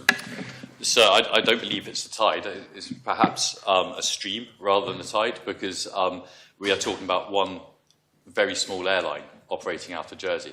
I was unaware of arguments that Ryanair had used. I wasn't paying much attention when the EU was bringing in these regulations in the first place many years ago. At the moment, this is not an area that I am seeking to change. I do absolutely advise all islanders who are travelling to take travel insurance. It's really important that we do so regardless of the airline we're flying on. In the meantime, I share the frustration, and I do not wish anyone to have flights cancelled, etc., etc. But when we do have small airlines such as Blue Islands, who provide us with an excellent service, there's no question, I think, but they have a very small fleet. And I think we have to also take into account the fact that any such regulation would likely have a large impact on a very small airline. I believe they only have 5 aircraft in their fleet. So certainly recently, where they had 2 technical issues on 2 separate aircraft, that is 40% of their fleet that is impacted. And so I think we just have to be realistic that sometimes in Jersey, it is not the best thing to do to make sure everybody is protected. But there are risks, and that's what enables us to be enterprising. That's what enables some people to set up a small airline like Blue Islands. But the danger is, if we were to bring in such regulations, such airlines may choose not to operate in this island anymore. Supplementary?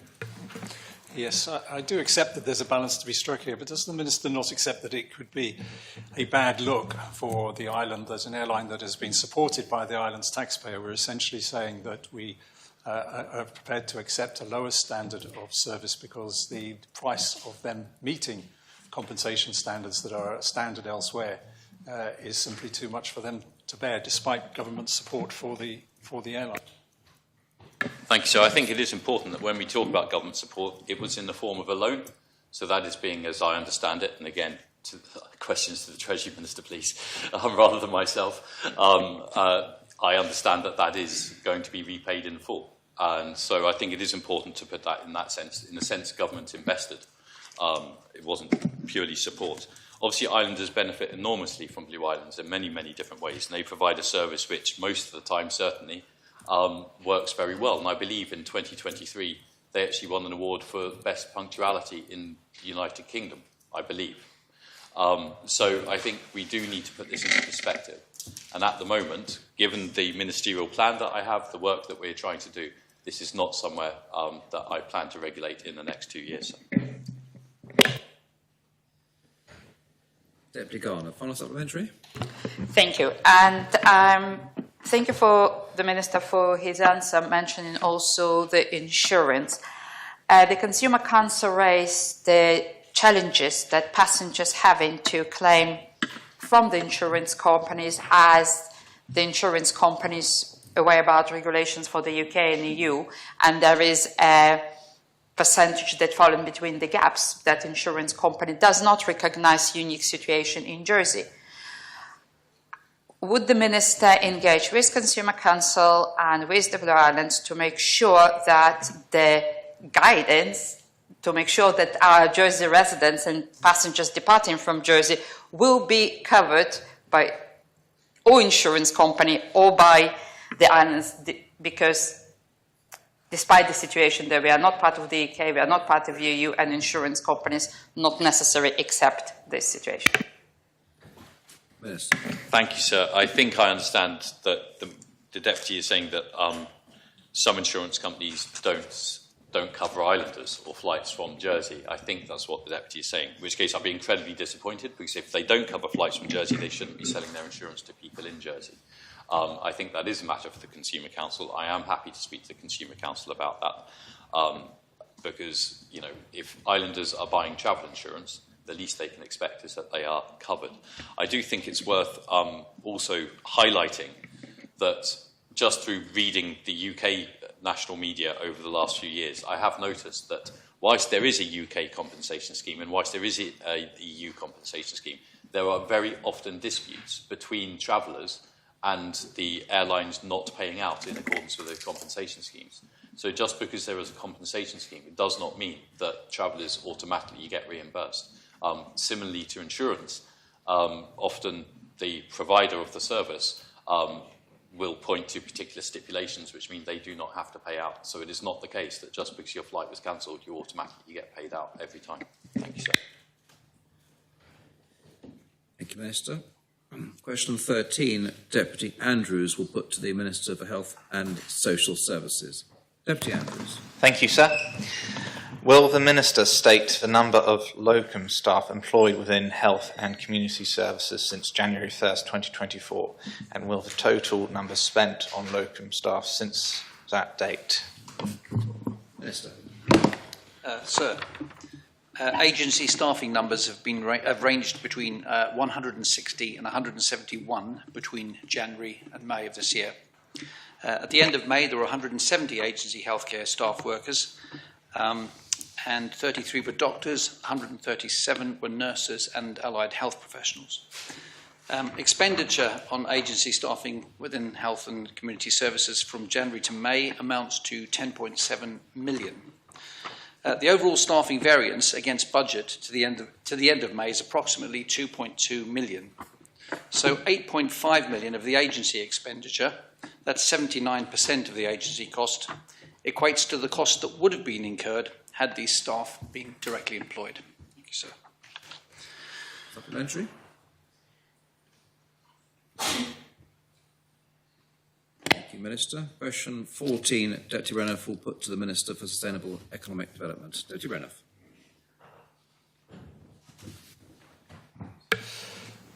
Will the Minister provide an update on plans to offer a funding package to support the filming of the Bergerac reboot in Jersey?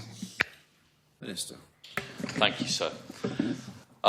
Following negotiations by Government and Visit Jersey with the producers of the Bergerac reboot, I can confirm that Government has provided a letter of intent to provide funding for the project.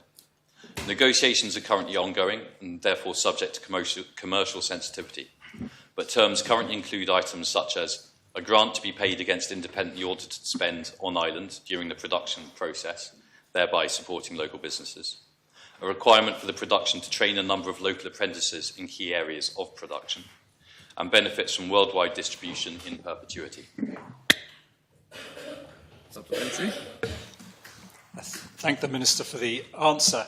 Can he say roughly how much that support will total? And will he say where it is coming from, and in particular, will it be coming from the 1% for arts, heritage and culture? Minister. Thank you, sir. Sir, it is, again, difficult. The overall funding depends which way you want to look at it, sir, because we will be providing, as I said, a grant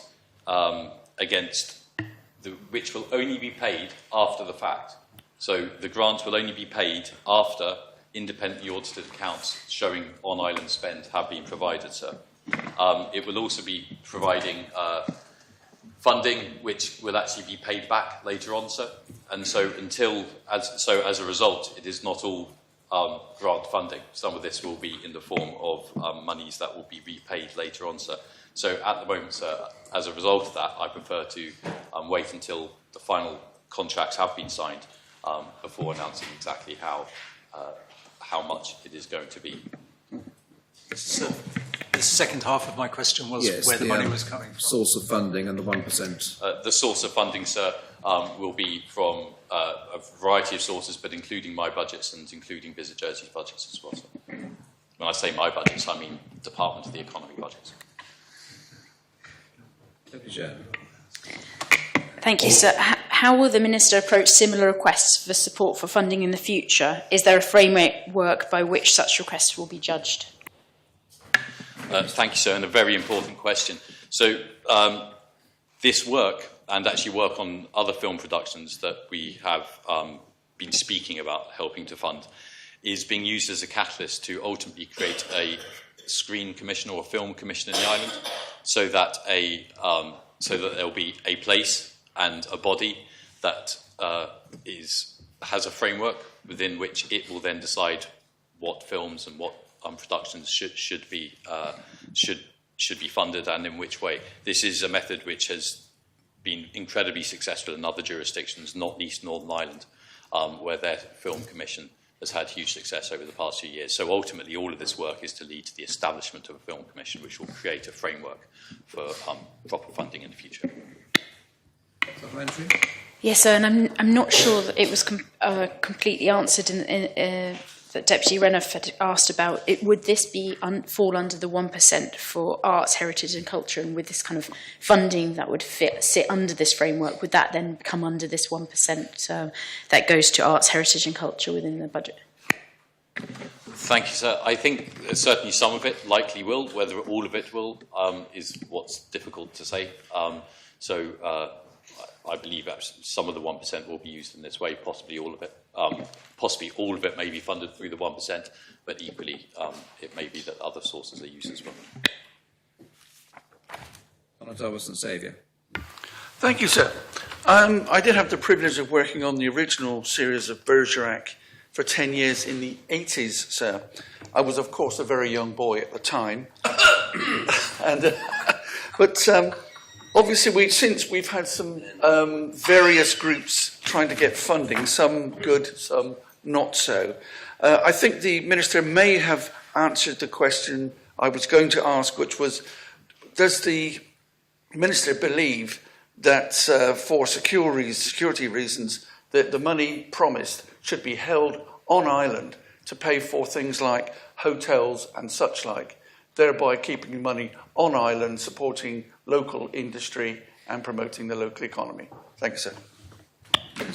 Yes, sir, and certainly we have tried to learn from previous problems with film funding. And I mean, one of the things I would say is quite sad is that the problems we had perhaps back in 2008, for instance, have really cast a long shadow. And I think it's time for us to come out from without that shadow, so that because films being, and not just films, TV series, etc., being created in Jersey, I think will have huge beneficial impact to the economy in many different ways, including the visitor economy, but also providing careers for young people, alternative careers, which I think is absolutely vital. So I can assure the Deputy that certainly as far as the grant, I can assure the Contab that as soon as the grant funding, as for the grant funding aspect of this, the sole intention is to pay that money after production and only against independently audited accounts, which show that spend in Jersey, precisely in hotels, local retailers, you know, all the many different businesses, maybe electrical businesses, carpentry businesses involved as well. What we are trying to do is ensure that we do not fall into the traps that were fallen into in 2008. So we'll only be paid after the fact. Supplementary? Deputy Brenner, final supplementary. Yes, so thank you. And I congratulate the Minister. I'm very encouraged to hear the news about the potential film fund. But will he publish the cost-benefit analysis that I presume has been done in terms of justifying the funding for the Bergerac reboot? And in advance of that, can he give us any information on what the success criteria by which we will know if the investment in Bergerac was worth it from the point of view of the economic point of view? Minister. Thank you, sir. I cannot commit to providing that information at the moment because it is quite possible that that information will be commercially sensitive, sir. But I will absolutely try to maintain communication with the Assembly so that people understand how successful or not this funding has been. Of course, it does take time. So, one of the areas we really do hope to see an impact is an increase in the visitor economy, more people visiting Jersey as a result. That may take 1, 2 or 3 years to reach full fruition, and we need to be prepared for that, sir. Thank you, Minister. That brings that period of questions to an end. I'll move to questions to ministers without notice. And the first period of questions are questions for the Minister for Health and Social Services. Deputy Andrews. Thank you very much, sir. I acknowledge that the Minister stated that there is a £24 million overspend in health. I was wondering whether he has given any consideration for introducing any tax hikes or otherwise making transfers from any other departments to cover the shortfall in health. Minister. So, no, we're not looking at making any particular transfers, but there is a good deal of work going on about future healthcare funding.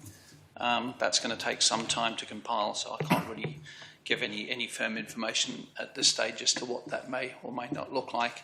But I think it's fairly clear that health, the costs of providing decent health have gone up exponentially in recent years, and that has to be addressed, sir. Supplementary? Yes, please, sir.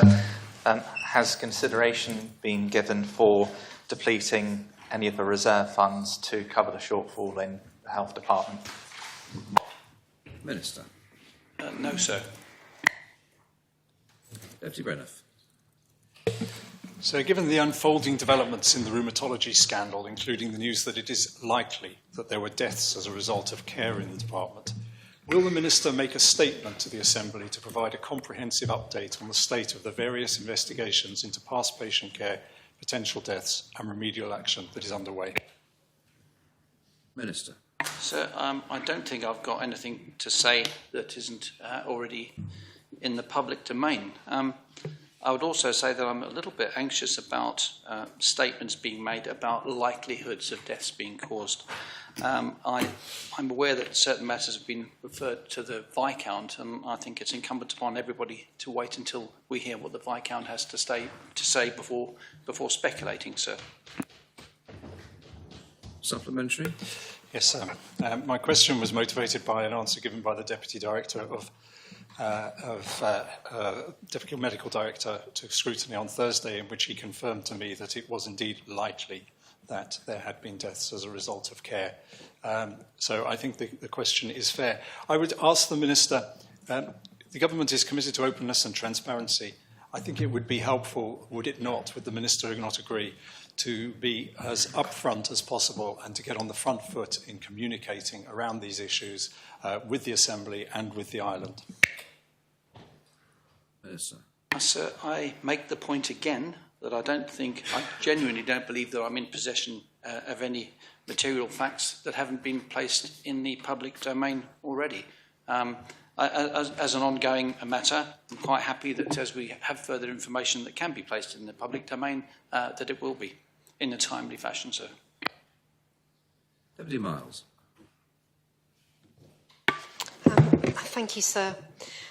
Later today, we're about to debate P25 2024, which is the Draft Income Support Law and Regulations Jersey Amendment, in which the Minister for Social Security states that there will be no additional cost implications for a legacy cohort of adults with special needs who are funded by health and social services. Can the Health Minister please confirm that his department will continue to fund this cohort until they make the choice to move to long-term care? Minister. I stand to be corrected, but I believe that's the current intention, sir. In view of the fact that we're going to be debating this issue a little later today, I'd like the Minister to be more specific, and please could he outline what consultation has been had with the Minister for Health and his officers about this particular situation? I have to be completely honest, sir, and say that I don't know the answer to the latter part of that question, and I can only apologise for that. That's just a simple matter of having too much to do, sir, so I have to confess that's not been done. Deputy Stevenson. Thank you, sir. During his last questions without notice, I asked the Minister what steps he was taking to consider any potential conflict of interest arising from his charity work. Does the Minister have an update on that matter, including what advice he's sought and any steps he's taken to address any real or perceived conflict during that time? Minister. I've spoken to the Charities Commissioner. I've updated him of the situation with the charity. We're not receiving any government funding at the moment. I am trying to find someone to chair the charity currently, but the Charities Commissioner is comfortable with the current situation because the work is ongoing, sir. Supplementary. Deputy Shern. Thank you, sir. Could the Minister explain where he expects to find the 24 million he wants for the health service for 2025-2026, when the Treasury Minister clearly stated in an interview that we need to avoid a situation where health is just sucking up more and more of the resources to the prejudice of other services? Minister. Since that time, sir, extensive meetings have taken place with the Treasury. I think the Treasury are now better informed as to how we come to be in the situation that we're in. And, of course, that's a very difficult position for the Treasury to have to contend with, but I believe the money will be coming out of central funding, sir.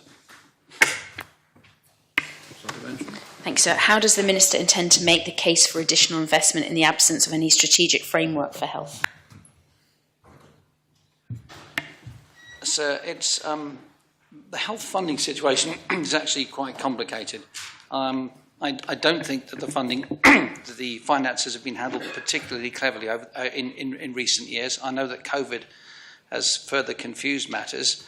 It's taken the change team financial manager some time to actually get to grips with what the true financial position currently is. Up until a few weeks ago, it was assumed to be 18, but under further investigation, it now transpires that with a number of additional matters that have come to light, and various things that have actually been brought into the frame, like IVF funding, that we are now looking at a requirement for 24 additional million this year and next. I think one has to be honest, there aren't going to be a huge amount of savings against that, and I think we have to accept that our baseline health funding budget is going to be increased by something like that number ongoing, and the rate of additional funding required is going to outstrip standard inflation, sir. So it's not great news, but I think we have to be realistic, and what I'd like to be doing at the moment is establishing a baseline of our funding so we're clear about what we're funding, what we're getting at this point in time,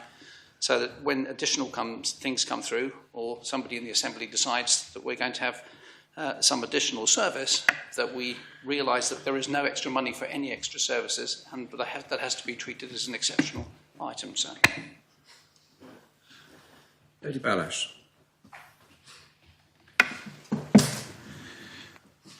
So when Deputy Renouf, before the scrutiny panel, put a question to the Deputy Medical Director, it was this: when you say they've been sent to the Viscount, is that because the assessment of all the professionals involved was that it is possible, or likely in fact, that deaths were caused as a result of the treatment?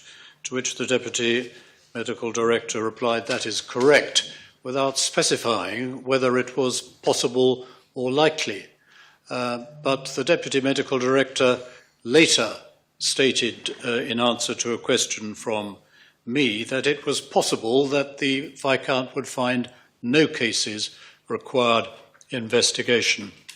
Would the Minister agree that it is unfortunate that reports have subsequently circulated that people died as a result of care in the General Hospital, when it is equally possible that is not the case? Minister. I'd like to thank the Deputy for articulating that so wonderfully, actually. I'm pleased that he's made that statement, and as I said a little earlier, I just wish people would wait until they hear what the Viscount actually has to say. Thank you. Deputy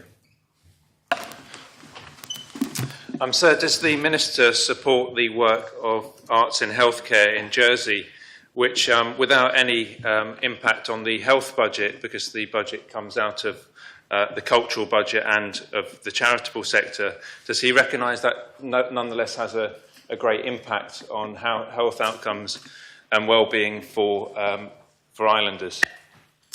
Minister. Yes, I do indeed accept that, sir. Supplementary? Are there any further questions for this Minister? Deputy Brennan.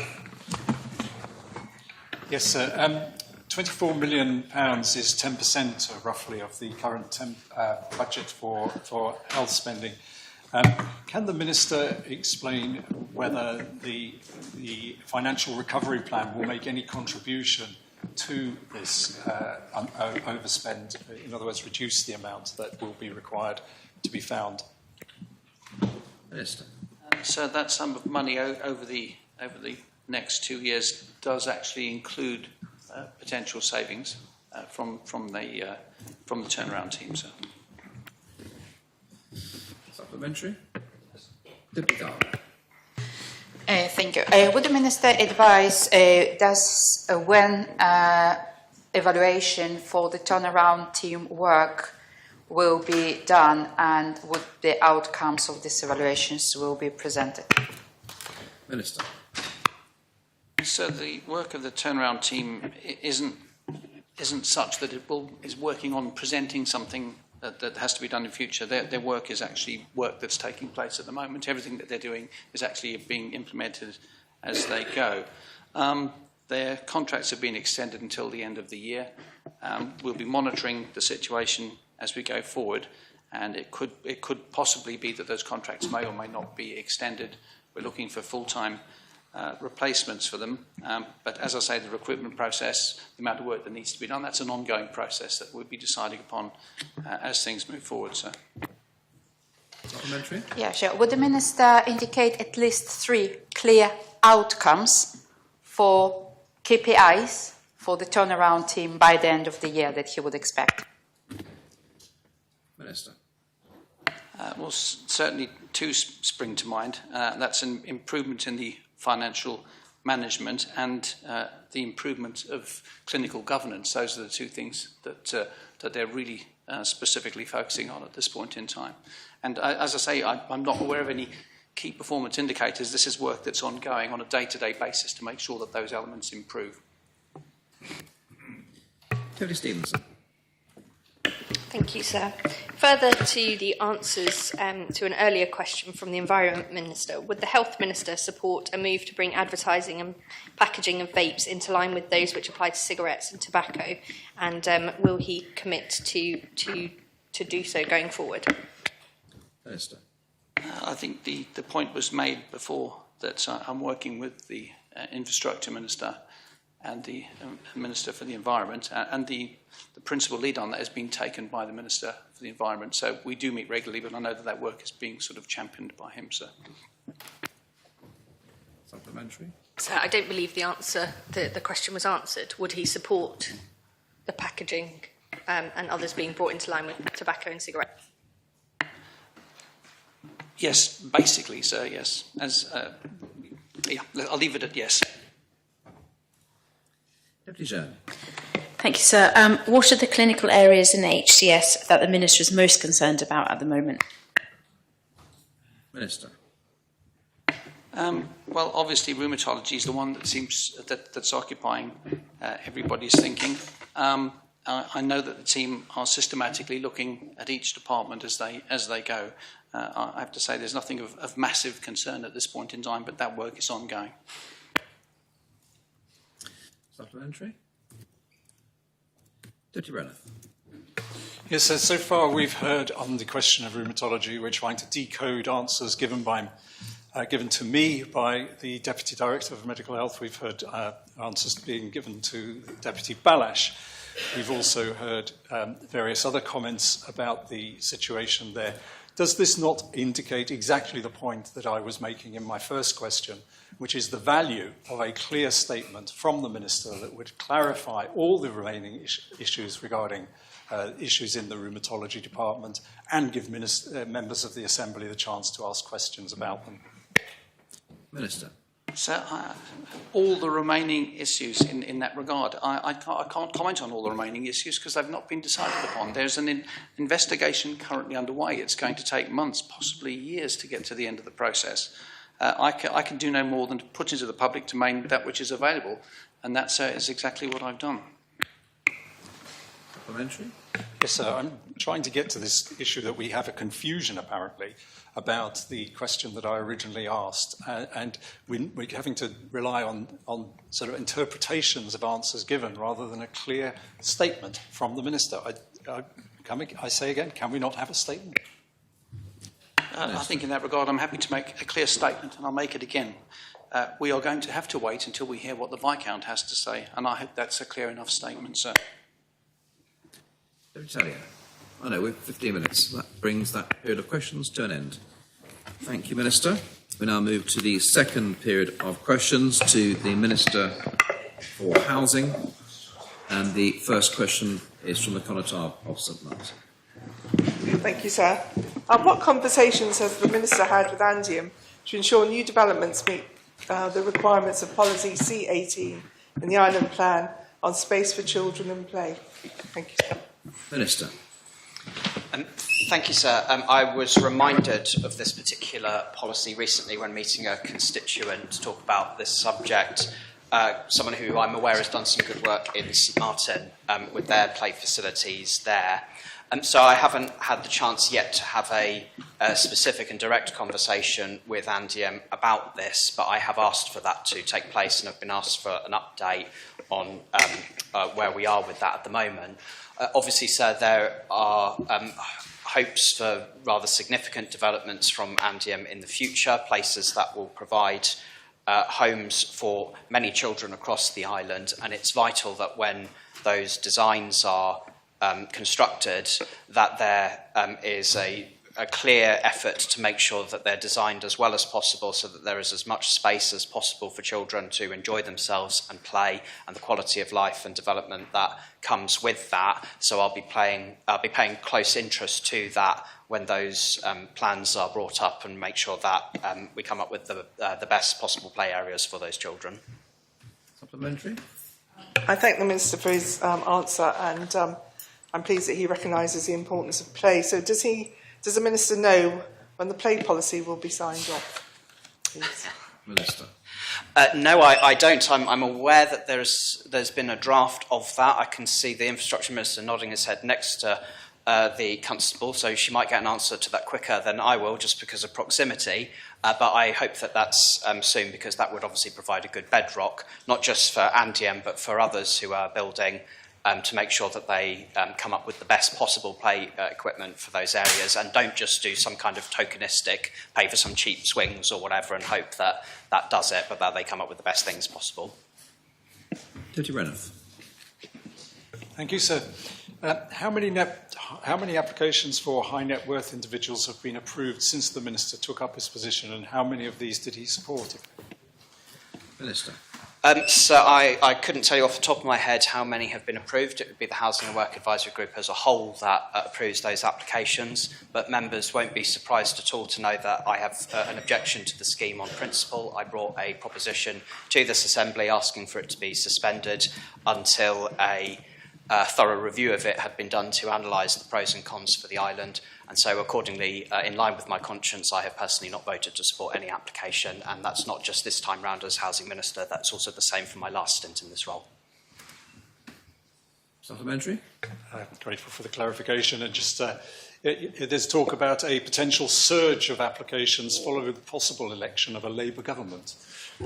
Will the Minister welcome these refugees from socialism? Or will he try and turn them away? Indeed, that's very much a hypothetical, as I certainly don't see socialism on the horizon pending a UK election, since that's not being offered to voters in it, unfortunately. Sir, no, I don't anticipate such a thing happening, but I look forward to the day when it does, sir. Deputy Ayer. Thank you, sir. After the release of his right-sizing policy, does the Minister accept that the main barrier to people downsizing is that stamp duty and fees are too high to allow for mobility, and unless those charges are removed, his concept will not have the desired effect? Thank you, sir. Minister. So the exercise in putting the right-sizing policy together highlighted the various barriers that do exist for those who want to downsize. And yes, he is right that the cost of doing so is part of that. At this point in time, the policy doesn't include a stamp duty incentive, but I'm very pleased that I've been working with the States of Jersey Development Company to see if there's some kind of incentive that we can introduce within the developments that they are in charge of.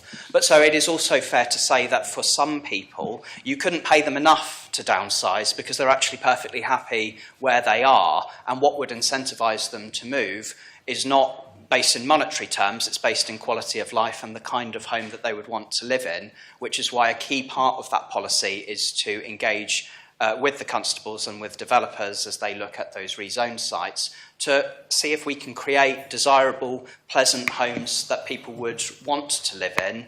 And if they are incentivised in that way to free up their family homes, then that would attract another type of person for those homes rather than those who might just be concerned about the cost of moving. So for some people that's the key issue, but it's not for everyone.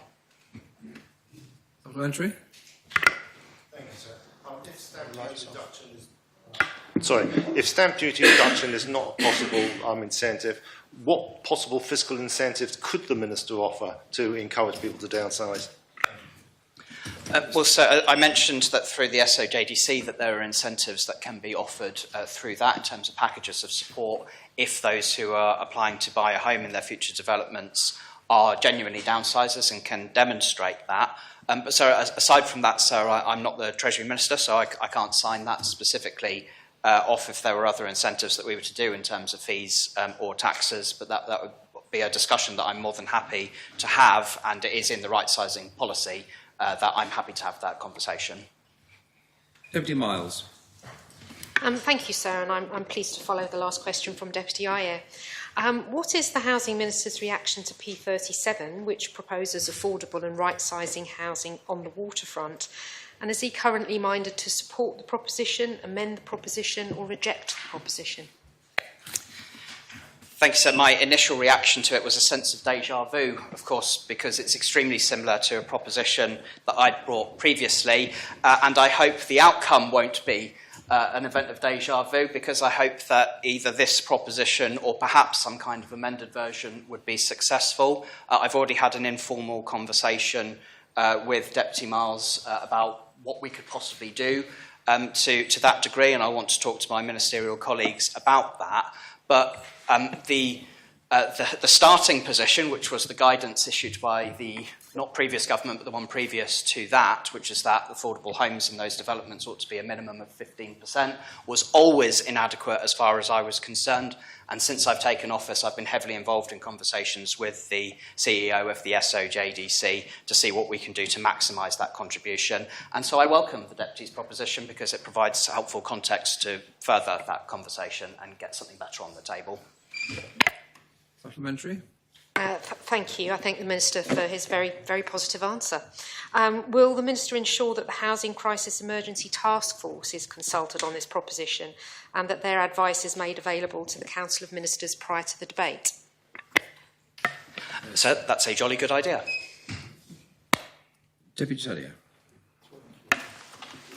Has the Minister been made aware of the potential problems faced by those whose accommodation is linked to their jobs or tied to their jobs, including those who might have been subject to unfair dismissal and or be in dispute with their employer, who is also their landlord? Minister. I haven't recently had any specific cases that have been brought to me highlighting that very specifically, but I'm obviously aware that it is an issue and that there will be work that we'll need to do around looking what improvements can be made for security of tenure for those whose accommodation is tied to their employment, because it does sit slightly differently to ordinary tenancies, but that doesn't make it any less important for those people, so it's something certainly that we'll want to look at. And would the Minister be willing to meet with me and potentially with other members who might have picked up cases relating this to help explore the issue to make sure that there are fair and reasonable outcomes for all involved? Minister. Yes, most definitely. Thank you. So the Consumer Council has highlighted the discrepancies between the interest rates offered by Jersey's mortgage providers compared to UK parent lenders and its probable link to the Jersey being a finance centre. Can the Minister advise what discussion he's having to encourage the reduction of this Jersey premium? Minister. So I obviously welcome the report that the Consumer Council published, and we haven't yet had an opportunity to sit down as the relevant ministers to discuss the depths of what response we may put to that, but that's obviously a conversation I want to be involved in. Supplementary. Yes, so is the Minister not concerned that the grant schemes he's launched for first-time buyers ultimately goes to fund foreign investors, but more importantly inflates housing costs to islanders? No, sir, I'm not concerned about that at all. And one of the things I think is particularly good about the First Step scheme is because of the caps on house prices that we've set for it, it actually provides the opportunity for First Step applicants to negotiate down prices if they're slightly above that barrier, because they wouldn't get a grant unless the buyer was prepared to do that. And of course, with the low turnover of properties right now, that's a very positive situation for a prospective buyer to be in. So, no, sir, I think it'll have the exact opposite effect. Any more questions for this Minister? Deputy Renner. Yes, in his first questions without notice, I asked the Minister about the site, St Saviour's Hospital site, and he indicated that he favoured redeveloping the site and keeping the existing building. Since then, we've heard from the Infrastructure Minister that he would like to see the site delisted and potentially demolished. Could the Housing Minister reaffirm his desire to keep the building listed at the highest level in Jersey for redevelopment of housing within the existing building? Minister. So I hadn't given specific consideration to the specific type of listing that the building does or doesn't have, or should or shouldn't have. But I'm somebody who supports maintaining as much of our architectural heritage as possible, not just on that site, but across the island. And I personally would be sad to see historic buildings either be completely demolished or changed beyond ND recognition. And that's a view that I've put across to Andium, that I want them to preserve as much of it as possible. That's not the same as protecting every single brick. There are creative things you can do to buildings that respect their history and heritage whilst putting them up to standards to get the best modern use. In fact, sometimes that's essential, because if you don't do it, then the building really is doomed. It's a challenge with this particular site because of what it was built for and the incompatibility of that with certain kinds of housing. But I've encouraged Andium to be as creative as possible in that regard, so that there's a good case for us all to get behind in supporting a good housing development on that site that meets people's needs, is as affordable as possible, and respects the architectural heritage of that site. Supplementary. Can I thank the Minister for that question, for the answer to that question? Will he tell the Assembly if, what the response from Andium has been to the urgings that he has given them? Minister. So, being frank, it's a challenge because it's not an easy building to just simply convert into accommodation. There's a lot of thinking that needs to go behind doing that. So I know that they've engaged an architect, and I believe they've engaged a specialist from the UK on listed buildings and how they can be dealt with. So I know that they are giving it considerable thought. But being blunt, it's difficult. It's not easy to do that, and it's also not easy to do that and maintain as much affordability on the site as possible.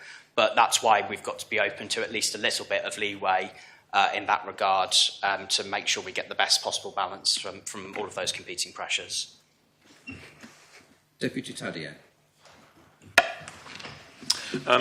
Will the Minister give us an update on the progress and the success or otherwise of the First Step Assisted Home Ownership scheme that he launched earlier in the year? Minister.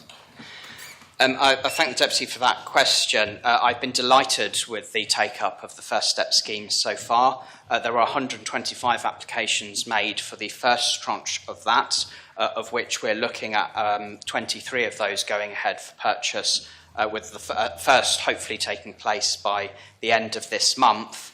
So in the week and 1 day that the second tranche has been opened, 25 applications have gone in, and I suspect some of that will be people who were perhaps not ready for the first tranche but were poised for the second. And of course the good news for them is that there will also be a third tranche later in the year. So I'm very pleased at that take-up, and I think that we're proving that this is a good model for supporting people for whom otherwise home ownership would be impossible. Supplementary. Thank you, sir. And does the Minister, given the success of the scheme so far, does the Minister anticipate that there might be a second wave of this scheme in the future? If so, when, and what might that look like? So I'd obviously love to see that, and that's something that I would advocate for, and I hope members of this Assembly and my ministerial colleagues were listening to the Deputy's question there. Thank you, Minister. There's only 20 seconds or so left, so if we may, we'll move on to questions for the Chief Minister.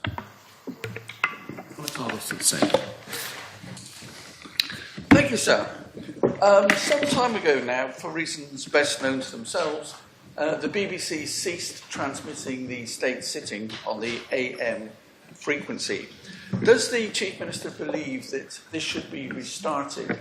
And if so, if the BBC cannot be persuaded to restart the service, does he believe that we could actually do our own transmissions with radio equipment, etc., in the spirit of openness and transparency? Thanks, sir. Chief Minister.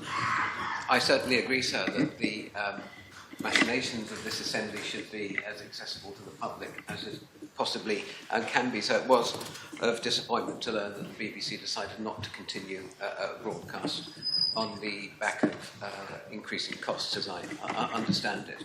Of course, members of the public will know who are keen to follow the State Assembly. They can do that through the State Assembly website, but of course that is no replacement for being broadcast. I would like to see it happen, so I'm not in a position, but then have the knowledge to know how easy it would be outside of an established broadcaster to do that, sir.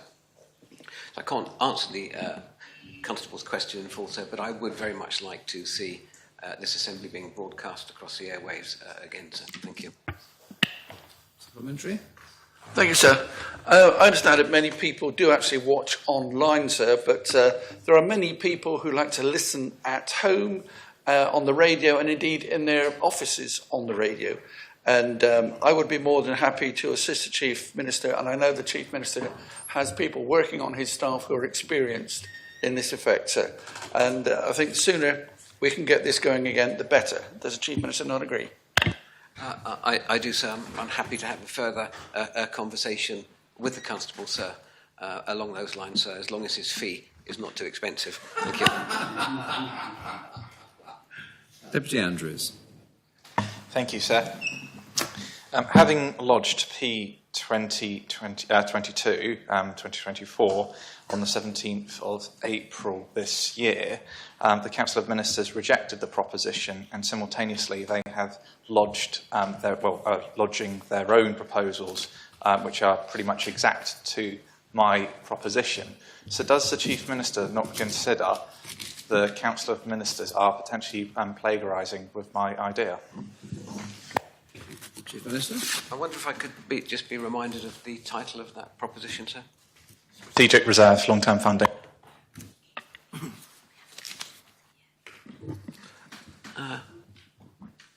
I'm not aware that we have lodged anything as yet. I could be wrong, but I can't recall doing that, sir. And the Deputy, I would urge the Deputy, whilst every member can lodge anything they like, and I would never seek to move away from that valuable position we have for backbenchers, I would urge the Deputy to sometimes correspond with the government on propositions, because quite often the Deputy lodges propositions that there is a work in progress on the recommendations of the Fiscal Policy Panel are clear about how we should be restocking the reserves, and there is work going on behind the scenes to do that, sir. So I would urge the Deputy to talk to us if he wants support with proposition amendments, because quite often we are aligned and are moving in the same direction. But there is certainly no intention to plagiarise his work, sir. Supplementary? Deputy Bailiff. So last week, the Chief Minister indicated his strong support for the complaints panel in preference to an ombudsman. The Gibraltar Ombudsman deals with around 200 complaints a year, so does the Cayman Islands Ombudsman and that in Bermuda, all with smaller populations than Jersey. The Jersey Complaints Commission deals with around a dozen each year. How does the Chief Minister explain this discrepancy? Chief Minister. Well, sir, difficult to, without looking at the nature of the complaints in those jurisdictions, it's impossible to give an accurate answer. But I do accept we need to strengthen our complaints procedure and perhaps promote it, so islanders know it's there and will wish to use it if need be, sir. Although ideally we don't want to see an increase in complaints, we want to see a decrease in complaints. But for example, I would encourage islanders to come forward to the complaints panel if they have concerns, but what we must do on the back of that is put in place a process for actioning the complaints and the outcomes of the panel. Supplementary? Yes, sir. Successive reports have argued that the reason why there are so few complaints to the Complaints Commission is that it is an internal system, that it isn't trusted, and that the process itself is a barrier. How can a voluntary system ever deal with the volume of complaints that we might expect from the size of jurisdiction that we have in relation, in comparison to other jurisdictions which have similar systems of government and similar and much higher levels of complaints? We have an independent complaints panel. It's operated through the States Graph, not part of the government, staffed by volunteers. The recent report was good. And I have confidence in the complaints panel. What we have to do is explore whether we can make that more accessible to the public and give it more authority, sir, and introduce procedures in the public sector to act on the findings of the panel. And that's a piece of work we're carrying out now, sir. Now, we could very well come back later this year and say, no, we're going to stick to the state's decision and go with the ombudsman route, sir. But I think, given the potential for costs and the government's intention, sir, to ensure that our resources are properly prioritised, it's a piece of work we need to do. Thank you. So can I challenge the Chief Minister to reply to the question, which was how can a voluntary system ever deal with the large volume of complaints? Yes, on the other aspect of the question. Well, sir, yes, sir, a voluntary system can do that, sir, by being properly resourced, and that's what we're looking to do, sir, to make sure it has the provision to do just that. Thank you, sir. Considering that the revenue from £10 scratch cards has increased from £2 million in 2019 to £5 million in 2023, does the Chief Minister believe that it is morally acceptable to sell £10 scratch cards to the most needy members of our society? Thank you, sir.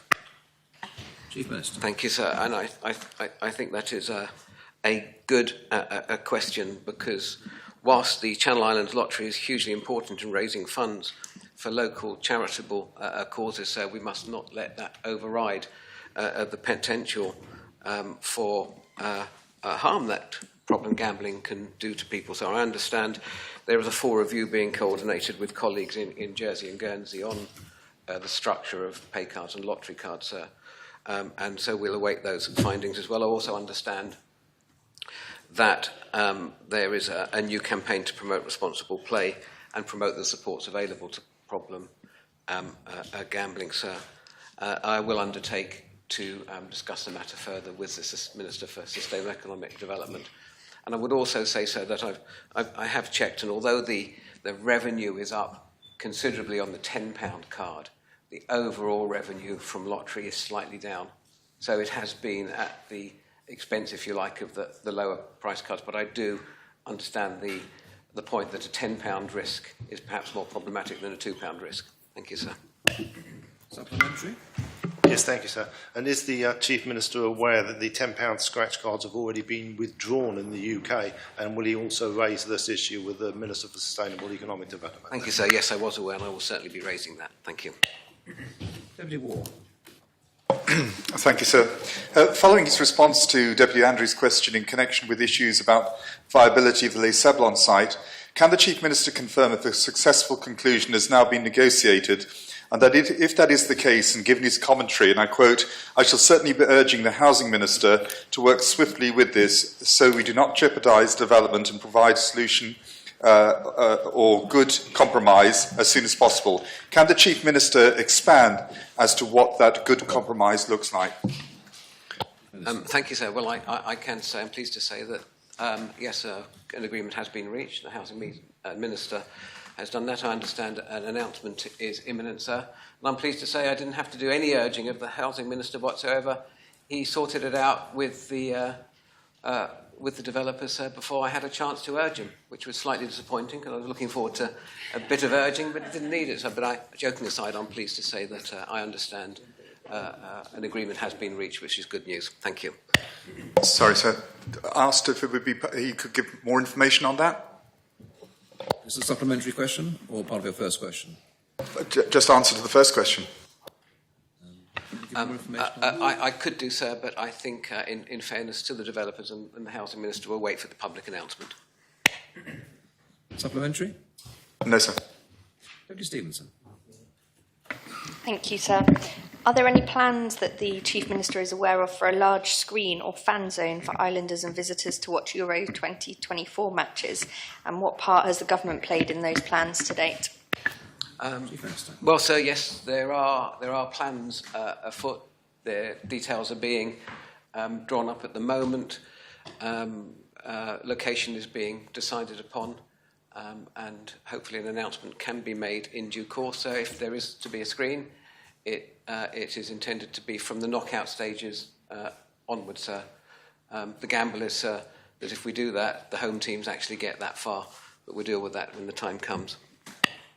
Supplementary? Thank you, sir.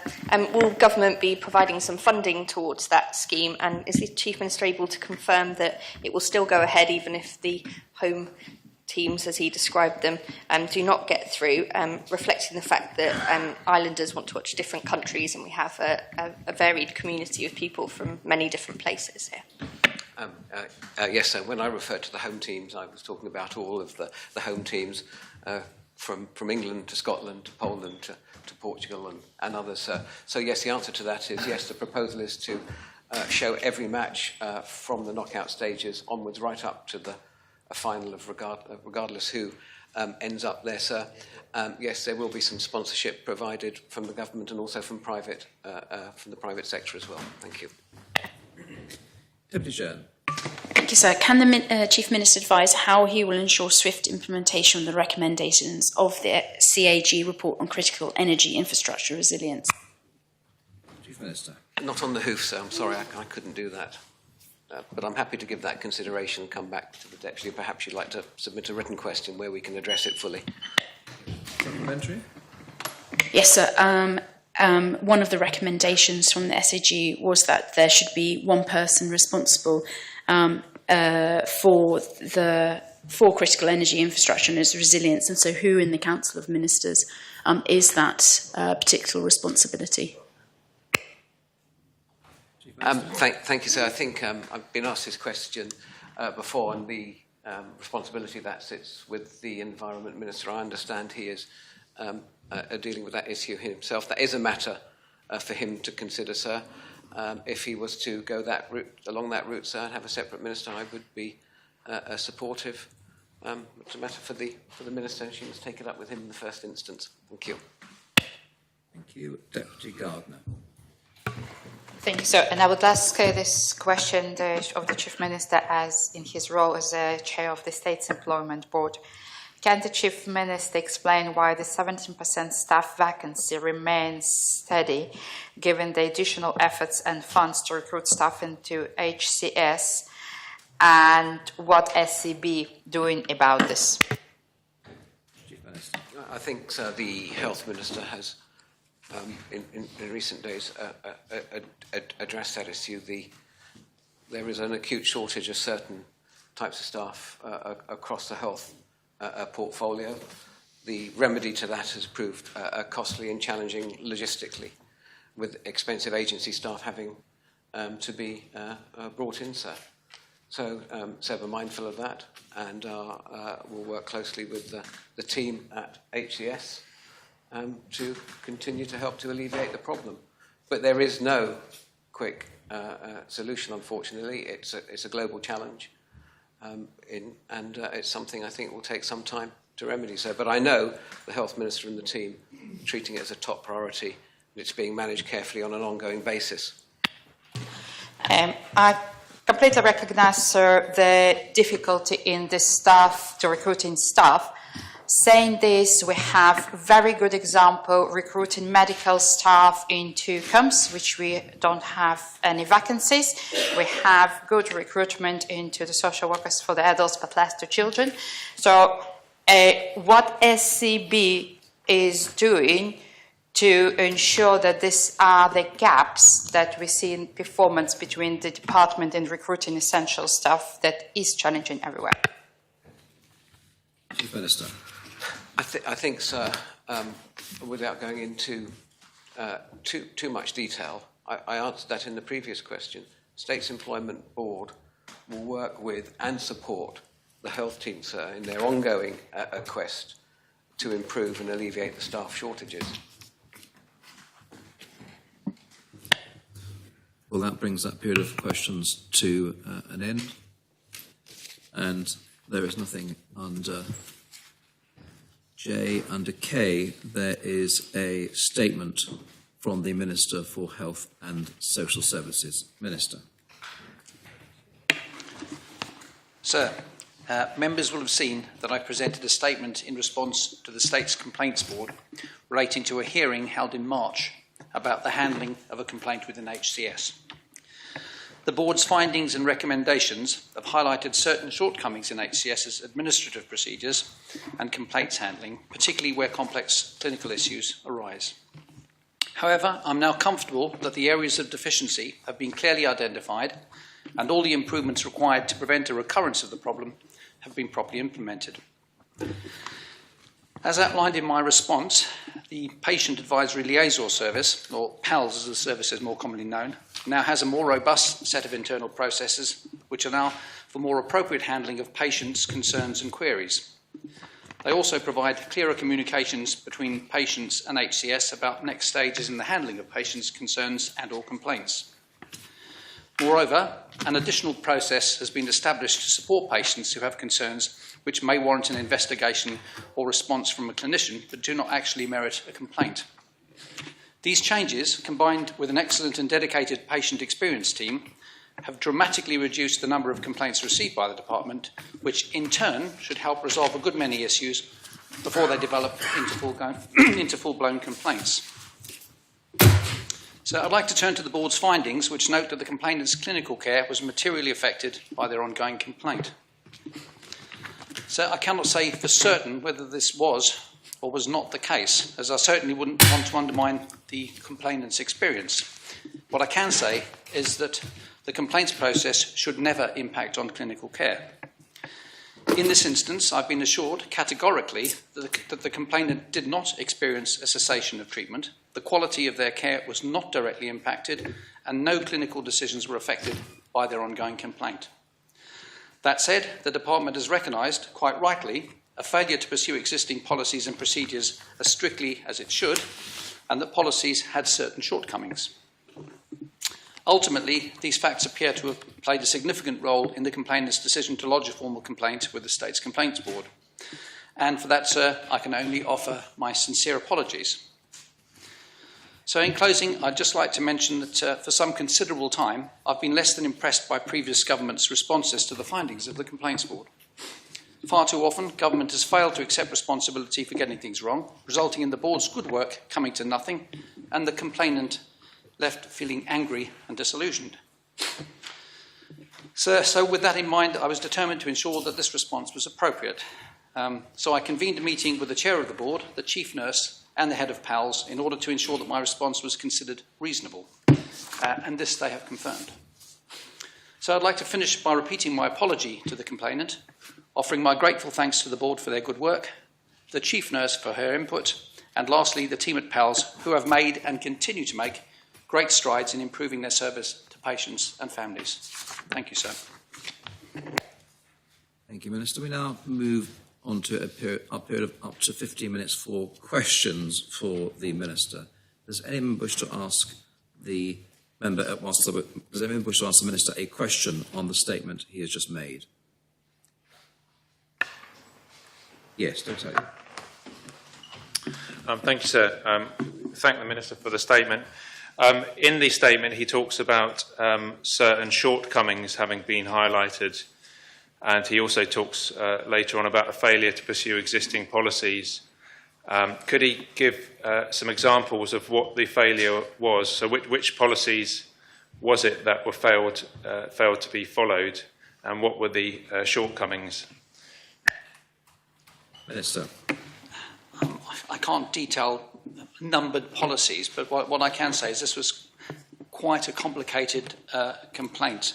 The complainant lodged, as I understand it, lodged a complaint, and as the complaint was being pursued, a number of other issues came into the frame, and there wasn't any policy that defined clearly that they should have advised the complainant to compile all of the ongoing complaints into a separate complaint, which rather confused the issue, which I think gave rise to the issue not being pursued as efficiently as it would otherwise have been done had it been a straightforward complaint. I think one has to accept that the PALS team hasn't been in operation for that long, and with these issues, when things like this arise, sir, there are learnings that can be taken from it, and extra policies can be put in place.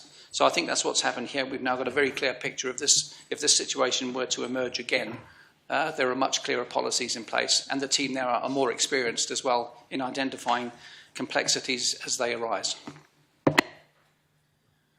Supplementary?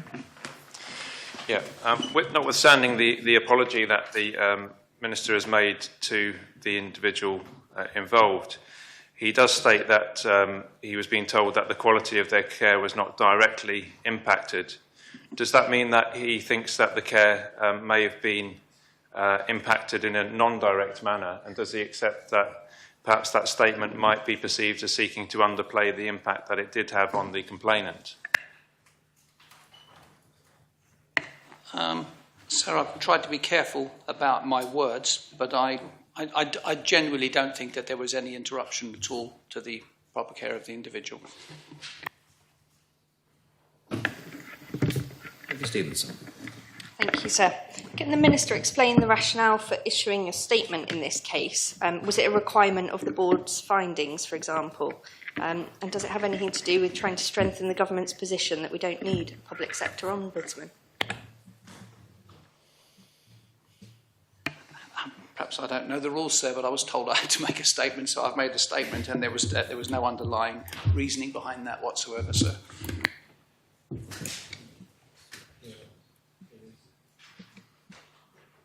Yes, I think it's Standing Order 68 that deals with that. Supplementary, Deputy Stevenson? No. Deputy Bailiff. So thank you. The Complaints Board finding in relation to the point raised by Deputy Tadia was the board was particularly concerned that once Mrs X had been categorised as a complainant, this appeared to have a material effect on her clinical care.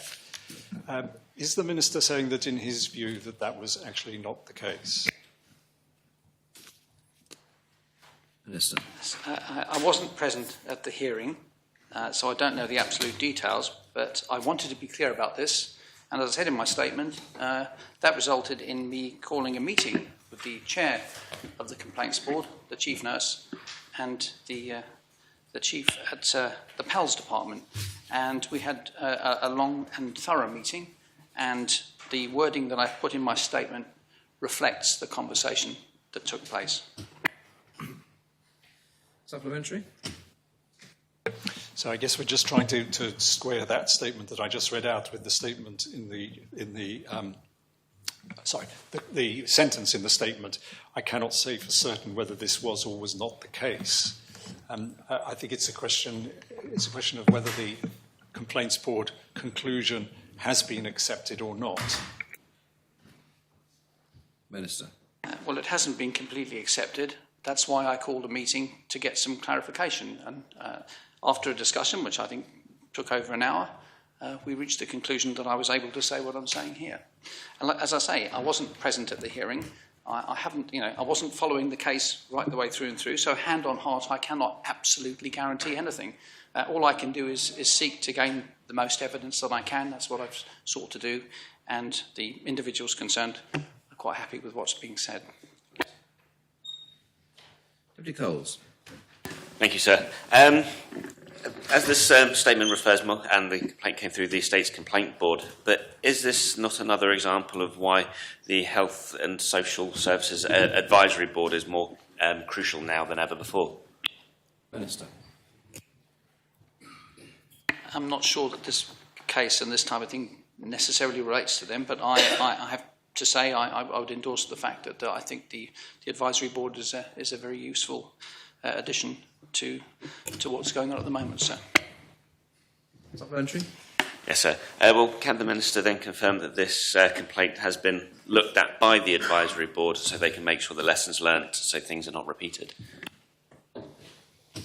No, to the best of my knowledge, this hasn't gone to the Advisory Board, and I have to say that I don't really think it needs to. I think they've got major issues to deal with, and I like to think that this has been properly dealt with at the level that it's been dealt with, sir.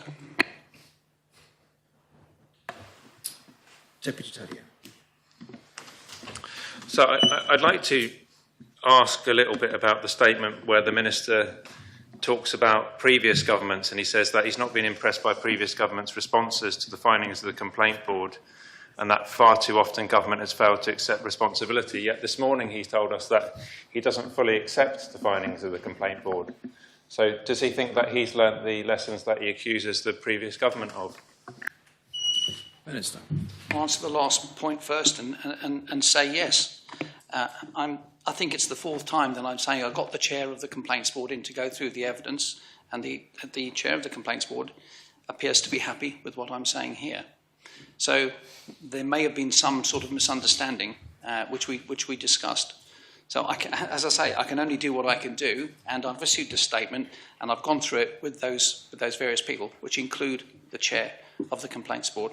Like I say, the deputy's right. I have been very disillusioned by the way that the various governments have treated people who've been through the process. I went through the process myself. I need to be told at the end of it, when we won our case, that it was just too bad. And that's not the way that I've approached this. Supplementary? Any further questions for the Minister arising from the statement? In that case, that brings that period of questions to an end. We now move on to public business, and the greffier will preside over the first item.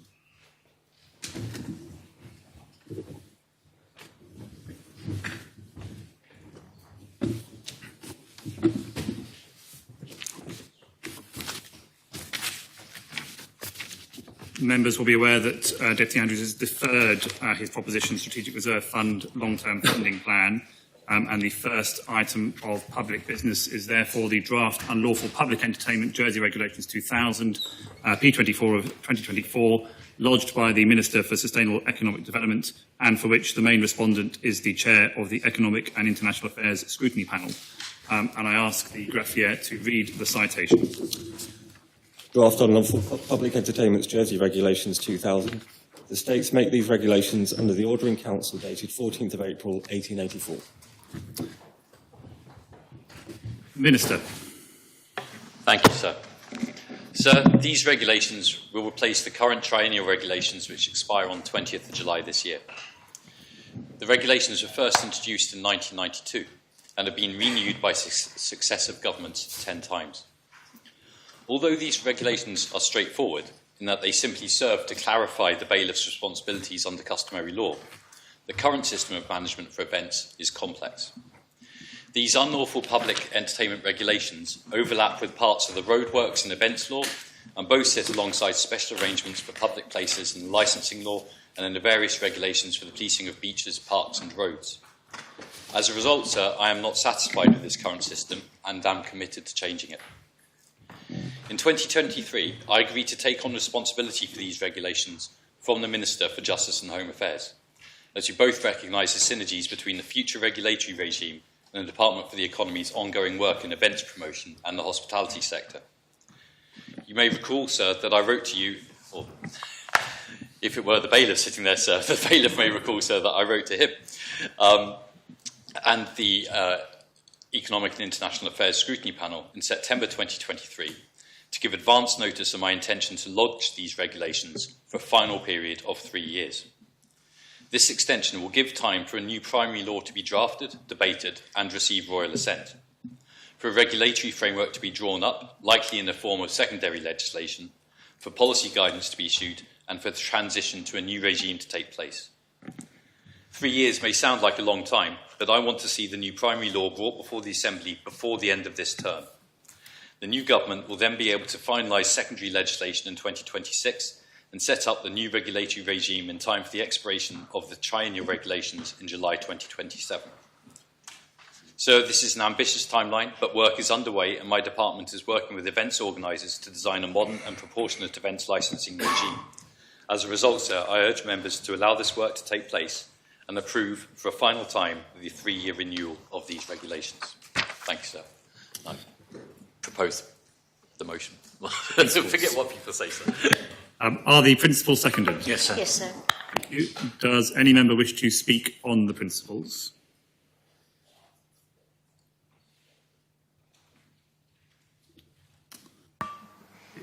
Deputy Alex Curtis. Thank you, sir. And I didn't intend to necessarily speak now. I look around and I see an empty set of lights to what is actually a fairly important decision that we're making about how we operate our business and conduct the priority of the Assembly and the legislative work. There's a phrase, fool me once, shame on you, fool me twice. I think we've fooled me 10 times now, as the Minister said. And I have a real kind of concern over the principles that we are thinking about adopting yet again, 10 times on, an extension and a reaffirmation in the bailiff's role following his customary permissions to legislate events.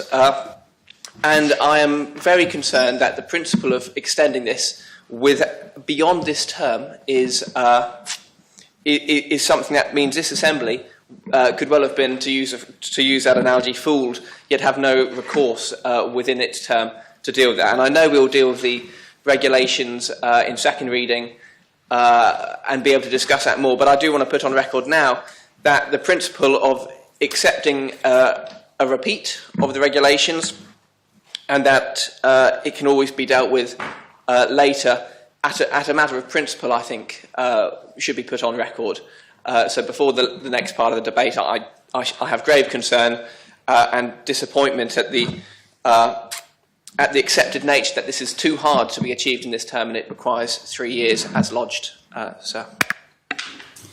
Thank you. Deputy Scott. Thank you, sir. I do believe I heard the Minister say that the intention is to bring up-to-date regulations and laws within this term.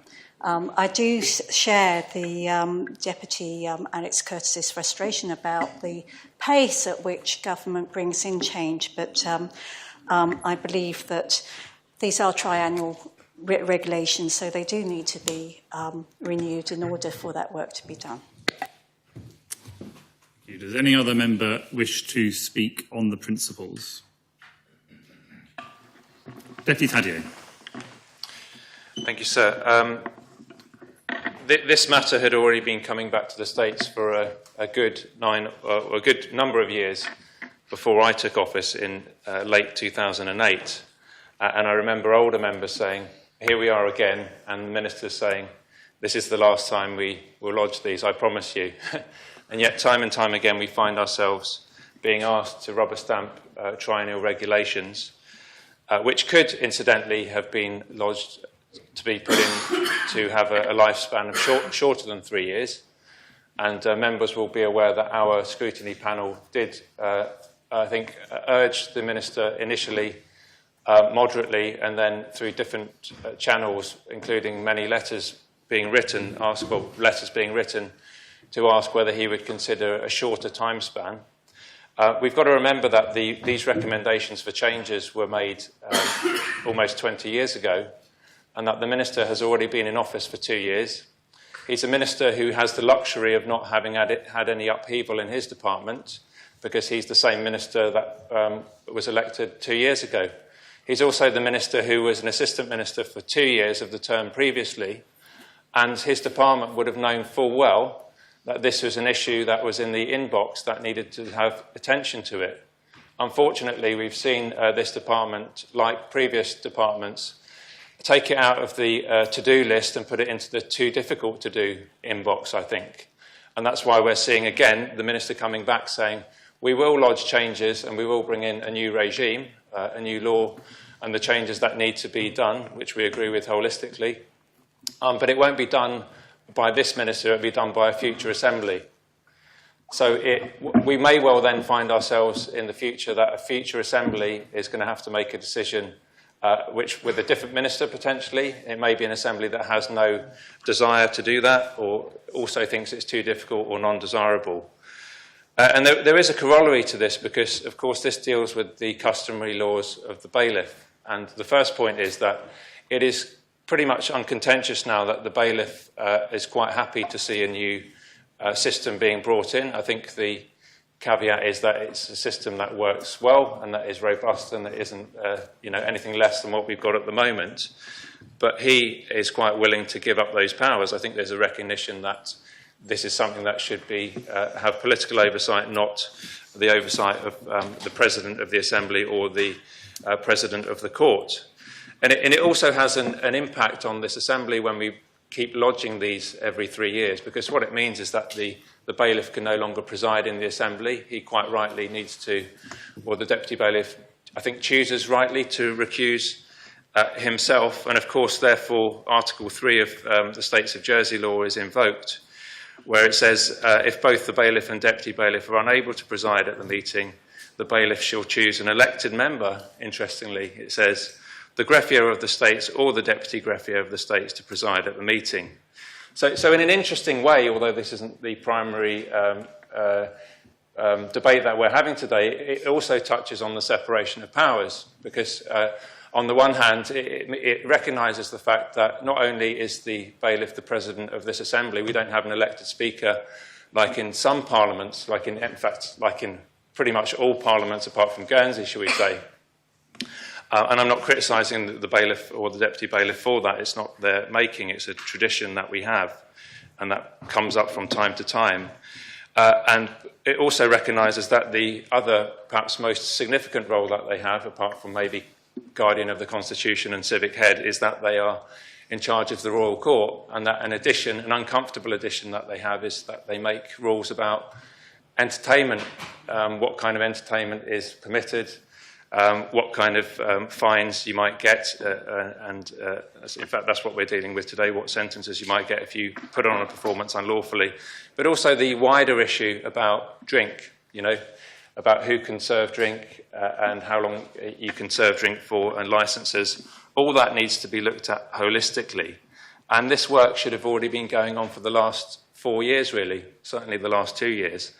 I know this isn't entirely what we're talking about, sir, Mr. Greffier, because we are talking about the principle here.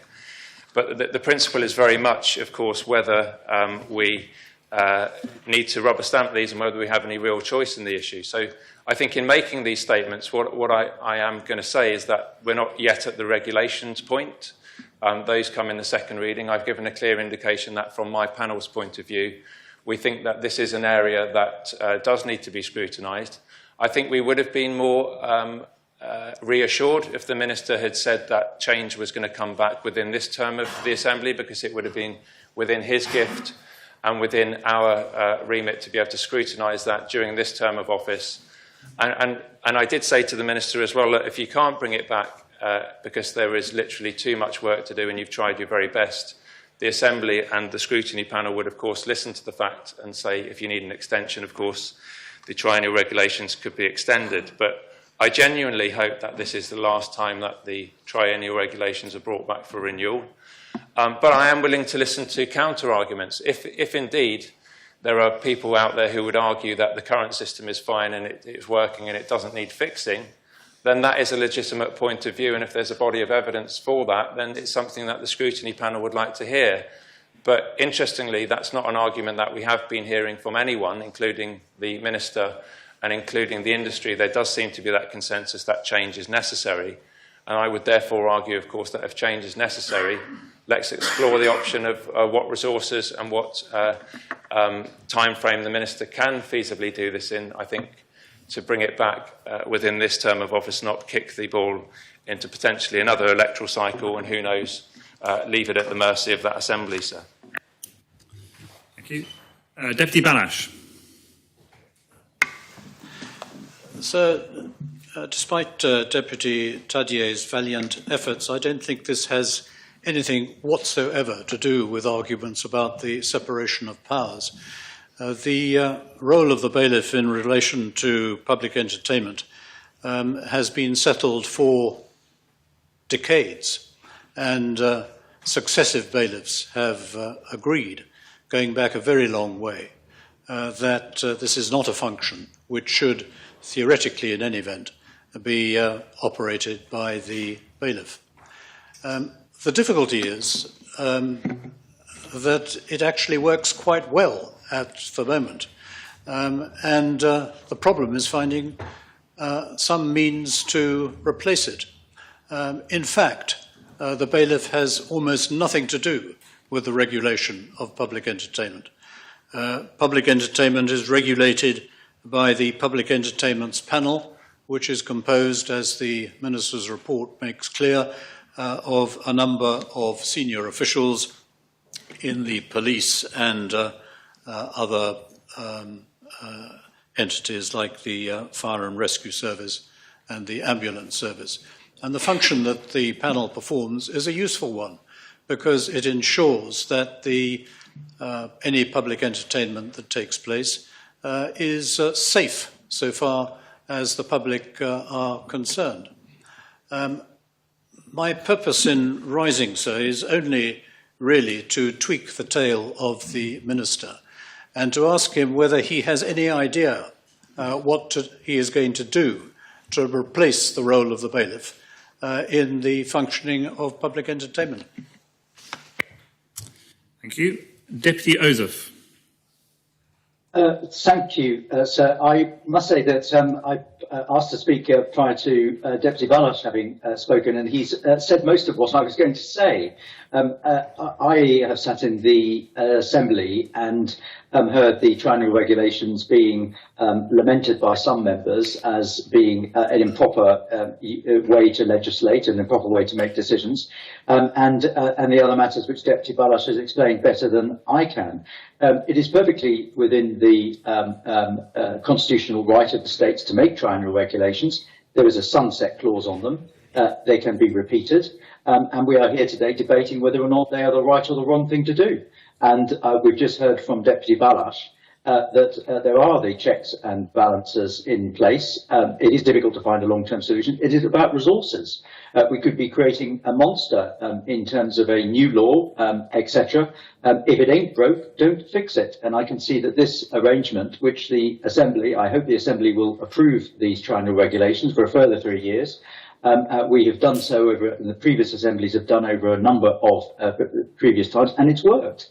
And it's worked with a proportionate and proper and pragmatic approach, which deals with the conflicts of interest. You are sitting in the chair as the Deputy Greffier, sir. The bailiff isn't. And the States is free to legislate for a sunset clause of 3 years, and it's working. And I also look forward to the Minister summing up of exactly what is going to be the solution, and is the solution going to be a much more complicated and much more expensive one, when I know that he's got, and in his report he says he's got so much other legislation to bring forward, which is of course much more important in dealing with some of the issues that islanders are facing. Thank you, sir. Thank you. Does any other member wish to speak on the principles? The College Harbour St Brillard. Thank you, sir. Speaking with the hat of the Connétable, we very often are involved with discussions dealing with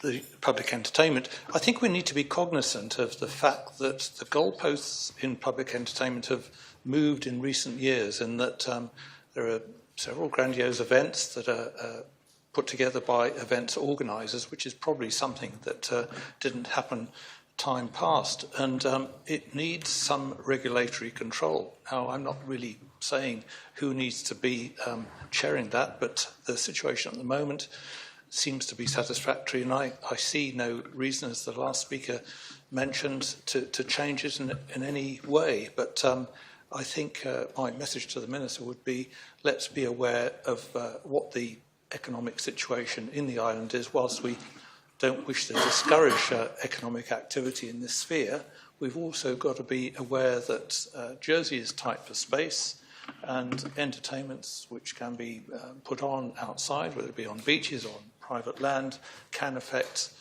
others in the neighbourhood quite significantly, and we mustn't distance ourselves from that. Thank you, sir. Thank you. Deputy Southern. Thank you, sir.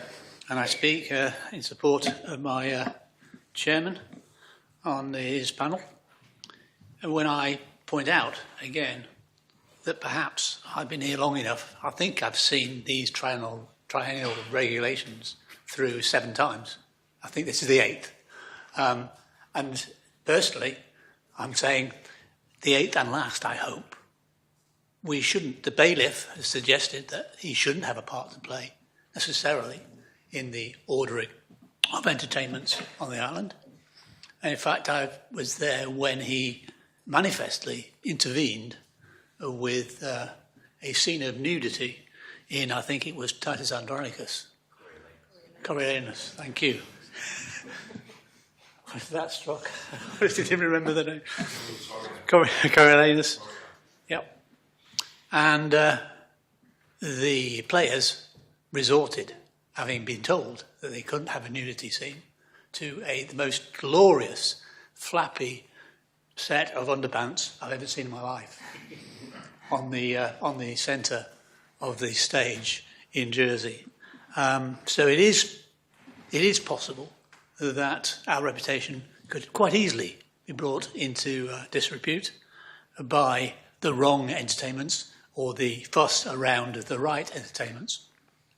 I personally would believe that we should be able to produce a set of regulations which perfectly adequately replace the bailiff's role, which the bailiff says isn't mine to hold anyway, shouldn't be there. And I would urge people to support the speeding up of these triennial regulations. Thank you. Does any other member wish to speak on the principles? Deputy Reniff.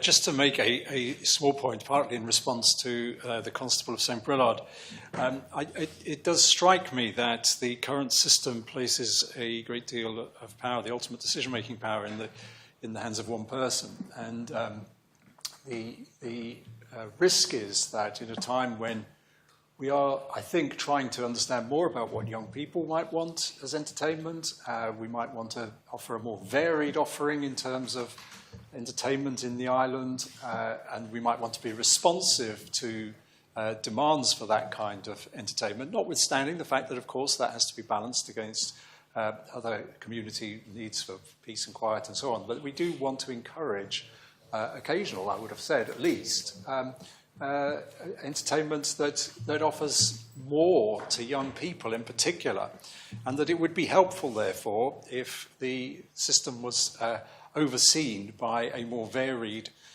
more pluralistic body that was able to take into account these things and be perhaps more accessible. So I will support, obviously, the renewal of these triennial regulations, but I do urge the Minister to act at as much pace as he can, because I do think that it is part of a bigger picture in terms of how we see this island moving forward as a more youth-friendly and more responsive place for young people to enjoy. Thank you. Does any other member wish to speak on the principles? If there is no other member to speak on the principles, I call on the Minister to reply. Thank you, sir. And I thank everyone for taking part in the debate. And I'll start by picking up where we left off with Deputy Renouf's comments. And he's absolutely right. One of the really important things Jersey needs to have is a vibrant events scene. And one of the reasons for that is to make Jersey relevant to young people so that they can see that this is a place they can live their lives and they can have that entertainment whilst they're living here, but also to attract people to the island as visitors. It is very difficult with limited premises in the island to be able to use just existing pubs, clubs, nightclubs, restaurants as the sole place you can have events. And so it is really important in my mind for our visitor economy and for our whole society that we have the ability to hold events which add to the interest of Jersey, add to the excitement of Jersey, etc. And I think it's a really important point that the Deputy is making. And I'll also take into account the fact that I won't just vest all the power in the Minister to make a decision following his point about the diversified board or panel. I think this is quite fascinating place where we are, because effectively the chair of the scrutiny panel and myself agree that we would like to change these regulations. The chair of the scrutiny panel and myself disagree on how much time that will take. But I do take umbrage with it being painted as though I have in some way been the person who's not acted on this. Yes, I was Assistant Minister 4 years ago, but these regulations weren't part of the Department for the Economy or the Economy Minister's remit. Yes, I was Minister 2 years ago, but still, these regulations were not part of the Economy Minister's remit. It was only last year that I voluntarily took over these regulations from the former Home Affairs Minister, saying that I would like to change them. The only department which hasn't changed these regulations over the last 10 iterations of these regulations is, as far as I understand it, the Home Affairs Department and the committees which precede it. It is not the Department for the Economy, it is not the Minister for Sustainable Economic Development that has not brought these changes forward. Having taken hold of these regulations, I have made all the right moves to start the ball rolling in terms of changing them. And so I do find it fascinating that I have to stand here to defend doing exactly what the chair would like me to do. He's just saying it's not fast enough, yet I've only just taken over these regulations. So it hasn't been possible for the Minister for the Sustainable Economic Development or his predecessors to make the changes. Now it is possible, and we are absolutely set on making these changes. The reason I have asked for the full 3 years is because I want to make sure we get it done. We have all heard, I can't remember the exact phrase, but we all know that law made in haste can be bad law. And there is nothing worse than a bad law. And I always think back to the UK when back in the 80s or 90s, when they brought in laws banning different types of dogs and muzzling different types of dogs, and they made a real mess of it because they did it in haste. I just want to get this right. It is complex. I know Deputy Curtis has spoken to law officers. Deputy Alex Curtis has spoken to law officers about wanting to make a simple change to the regulations. And actually, what he learnt, as I understand it, was that the regulations are far more complex, despite their simple nature, look of them on the page, not because of themselves, but because of the way they reach back into customary law. So making the simple change that Deputy Alex Curtis wanted to make was, I believe, I'm talking about somebody else's conversation, was, I believe, not a viable way forward. It is that complexity that I want to negotiate properly with the industry by my side, because they need to be happy with the new system that is brought into place. That new system will have to replace everyone from the Bailiff through to the panel that the Constable St. Villard mentioned, and replace them all in different ways. I want the parishes to still have a role, because obviously the parishes do need to be included in some way, precisely for the reasons that Constable St. Villard mentioned, that if you suddenly have a rave taking place next to your house, in the field next to your house, it's going to have an impact on your quality of life for that night. And so there has to be a local element to feed into it. This is not easy. I have committed to bringing forward the primary law this side of the elections. That will lock in place. A lot of work will have been done on the regulations. I would like to get both of them done. I'm just being slightly cautious and saying if I can't get the regulations done, which is where the detail will be, then that may have to hold over to the election. Why bother with this 2-year situation and then renew them for 2 years?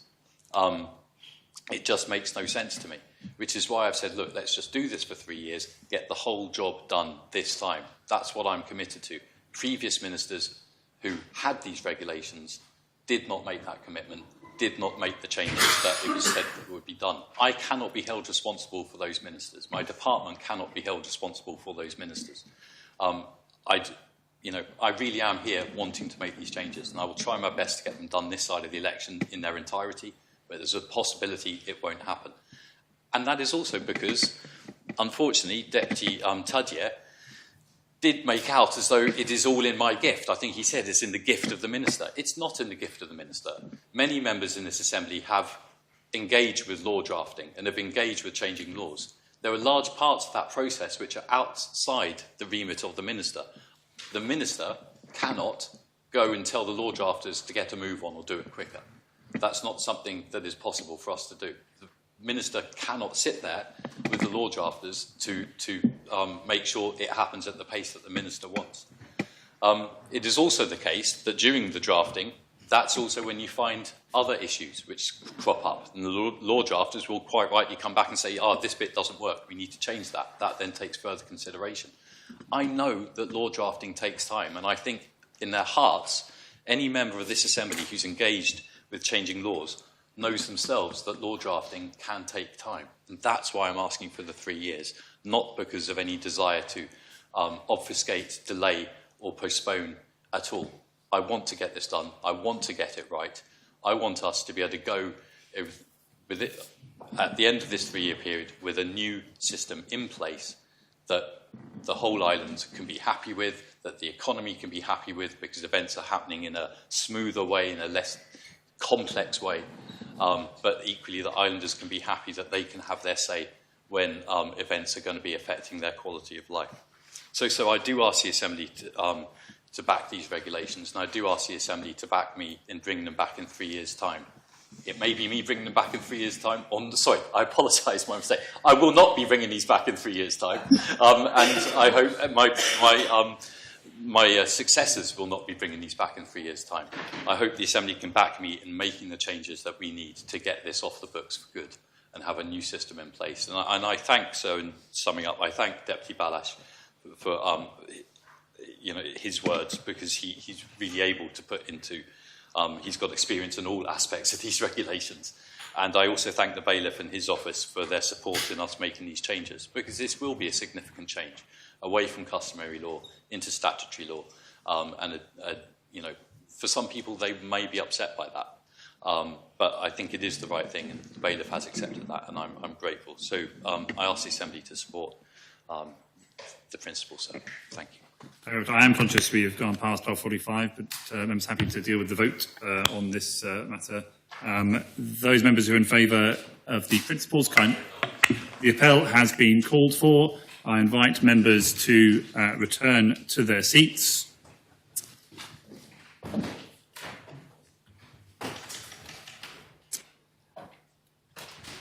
And with that, I ask the greffier to open the voting. Is this for the amendment? No, this is for the principles of the regulations.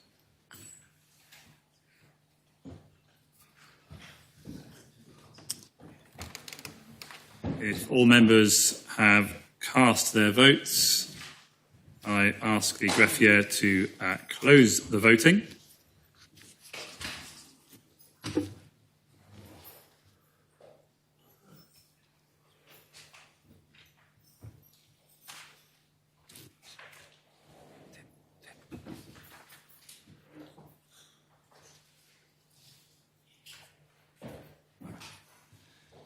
And I can announce that the principles have been adopted. 39 votes for, 1 vote contre, and 3 abstentions. You have the 1 and the 3, sir. The 1 and the 3, please, greffier. The member voting contre, Deputy Andrews, and the 3 abstentions, Deputies Southern, Tadier, and Wilson. Thank you very much. Does the Economic and International Affairs Scrutiny Panel wish to scrutinise this matter, Deputy? Yes, sir. Very well. And you, with it being referred to the panel, the Assembly needs to agree the date on which the debate would resume. Do you have a proposal? So I understand that under Article 72(6) of standing orders, that it says the meeting must not be later than the fourth meeting following the debate. So could you clarify to me when that fourth meeting is, please? Yes.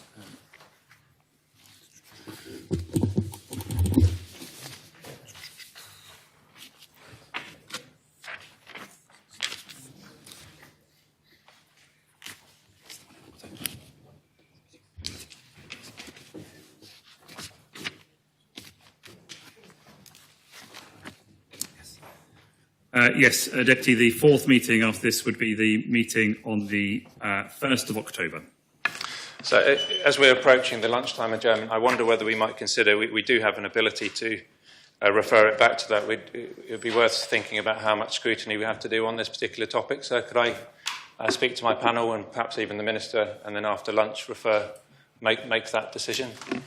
So, sorry, just to confirm, in order to propose which date the debate should resume, you wish to deal with that after lunch? So, may I just ask, obviously these regulations currently in place do run out in July, sir.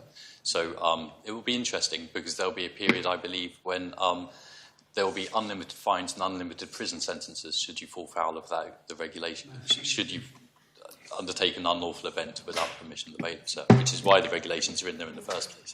Yes, thank you. So it does raise the question about why they weren't lodged earlier in that case to allow for scrutiny to call it in for the maximum of 4 weeks, but we can talk about that over lunch. Yes, I'm sure. thank you, Deputy. Yes, this, is the midday adjournment proposed?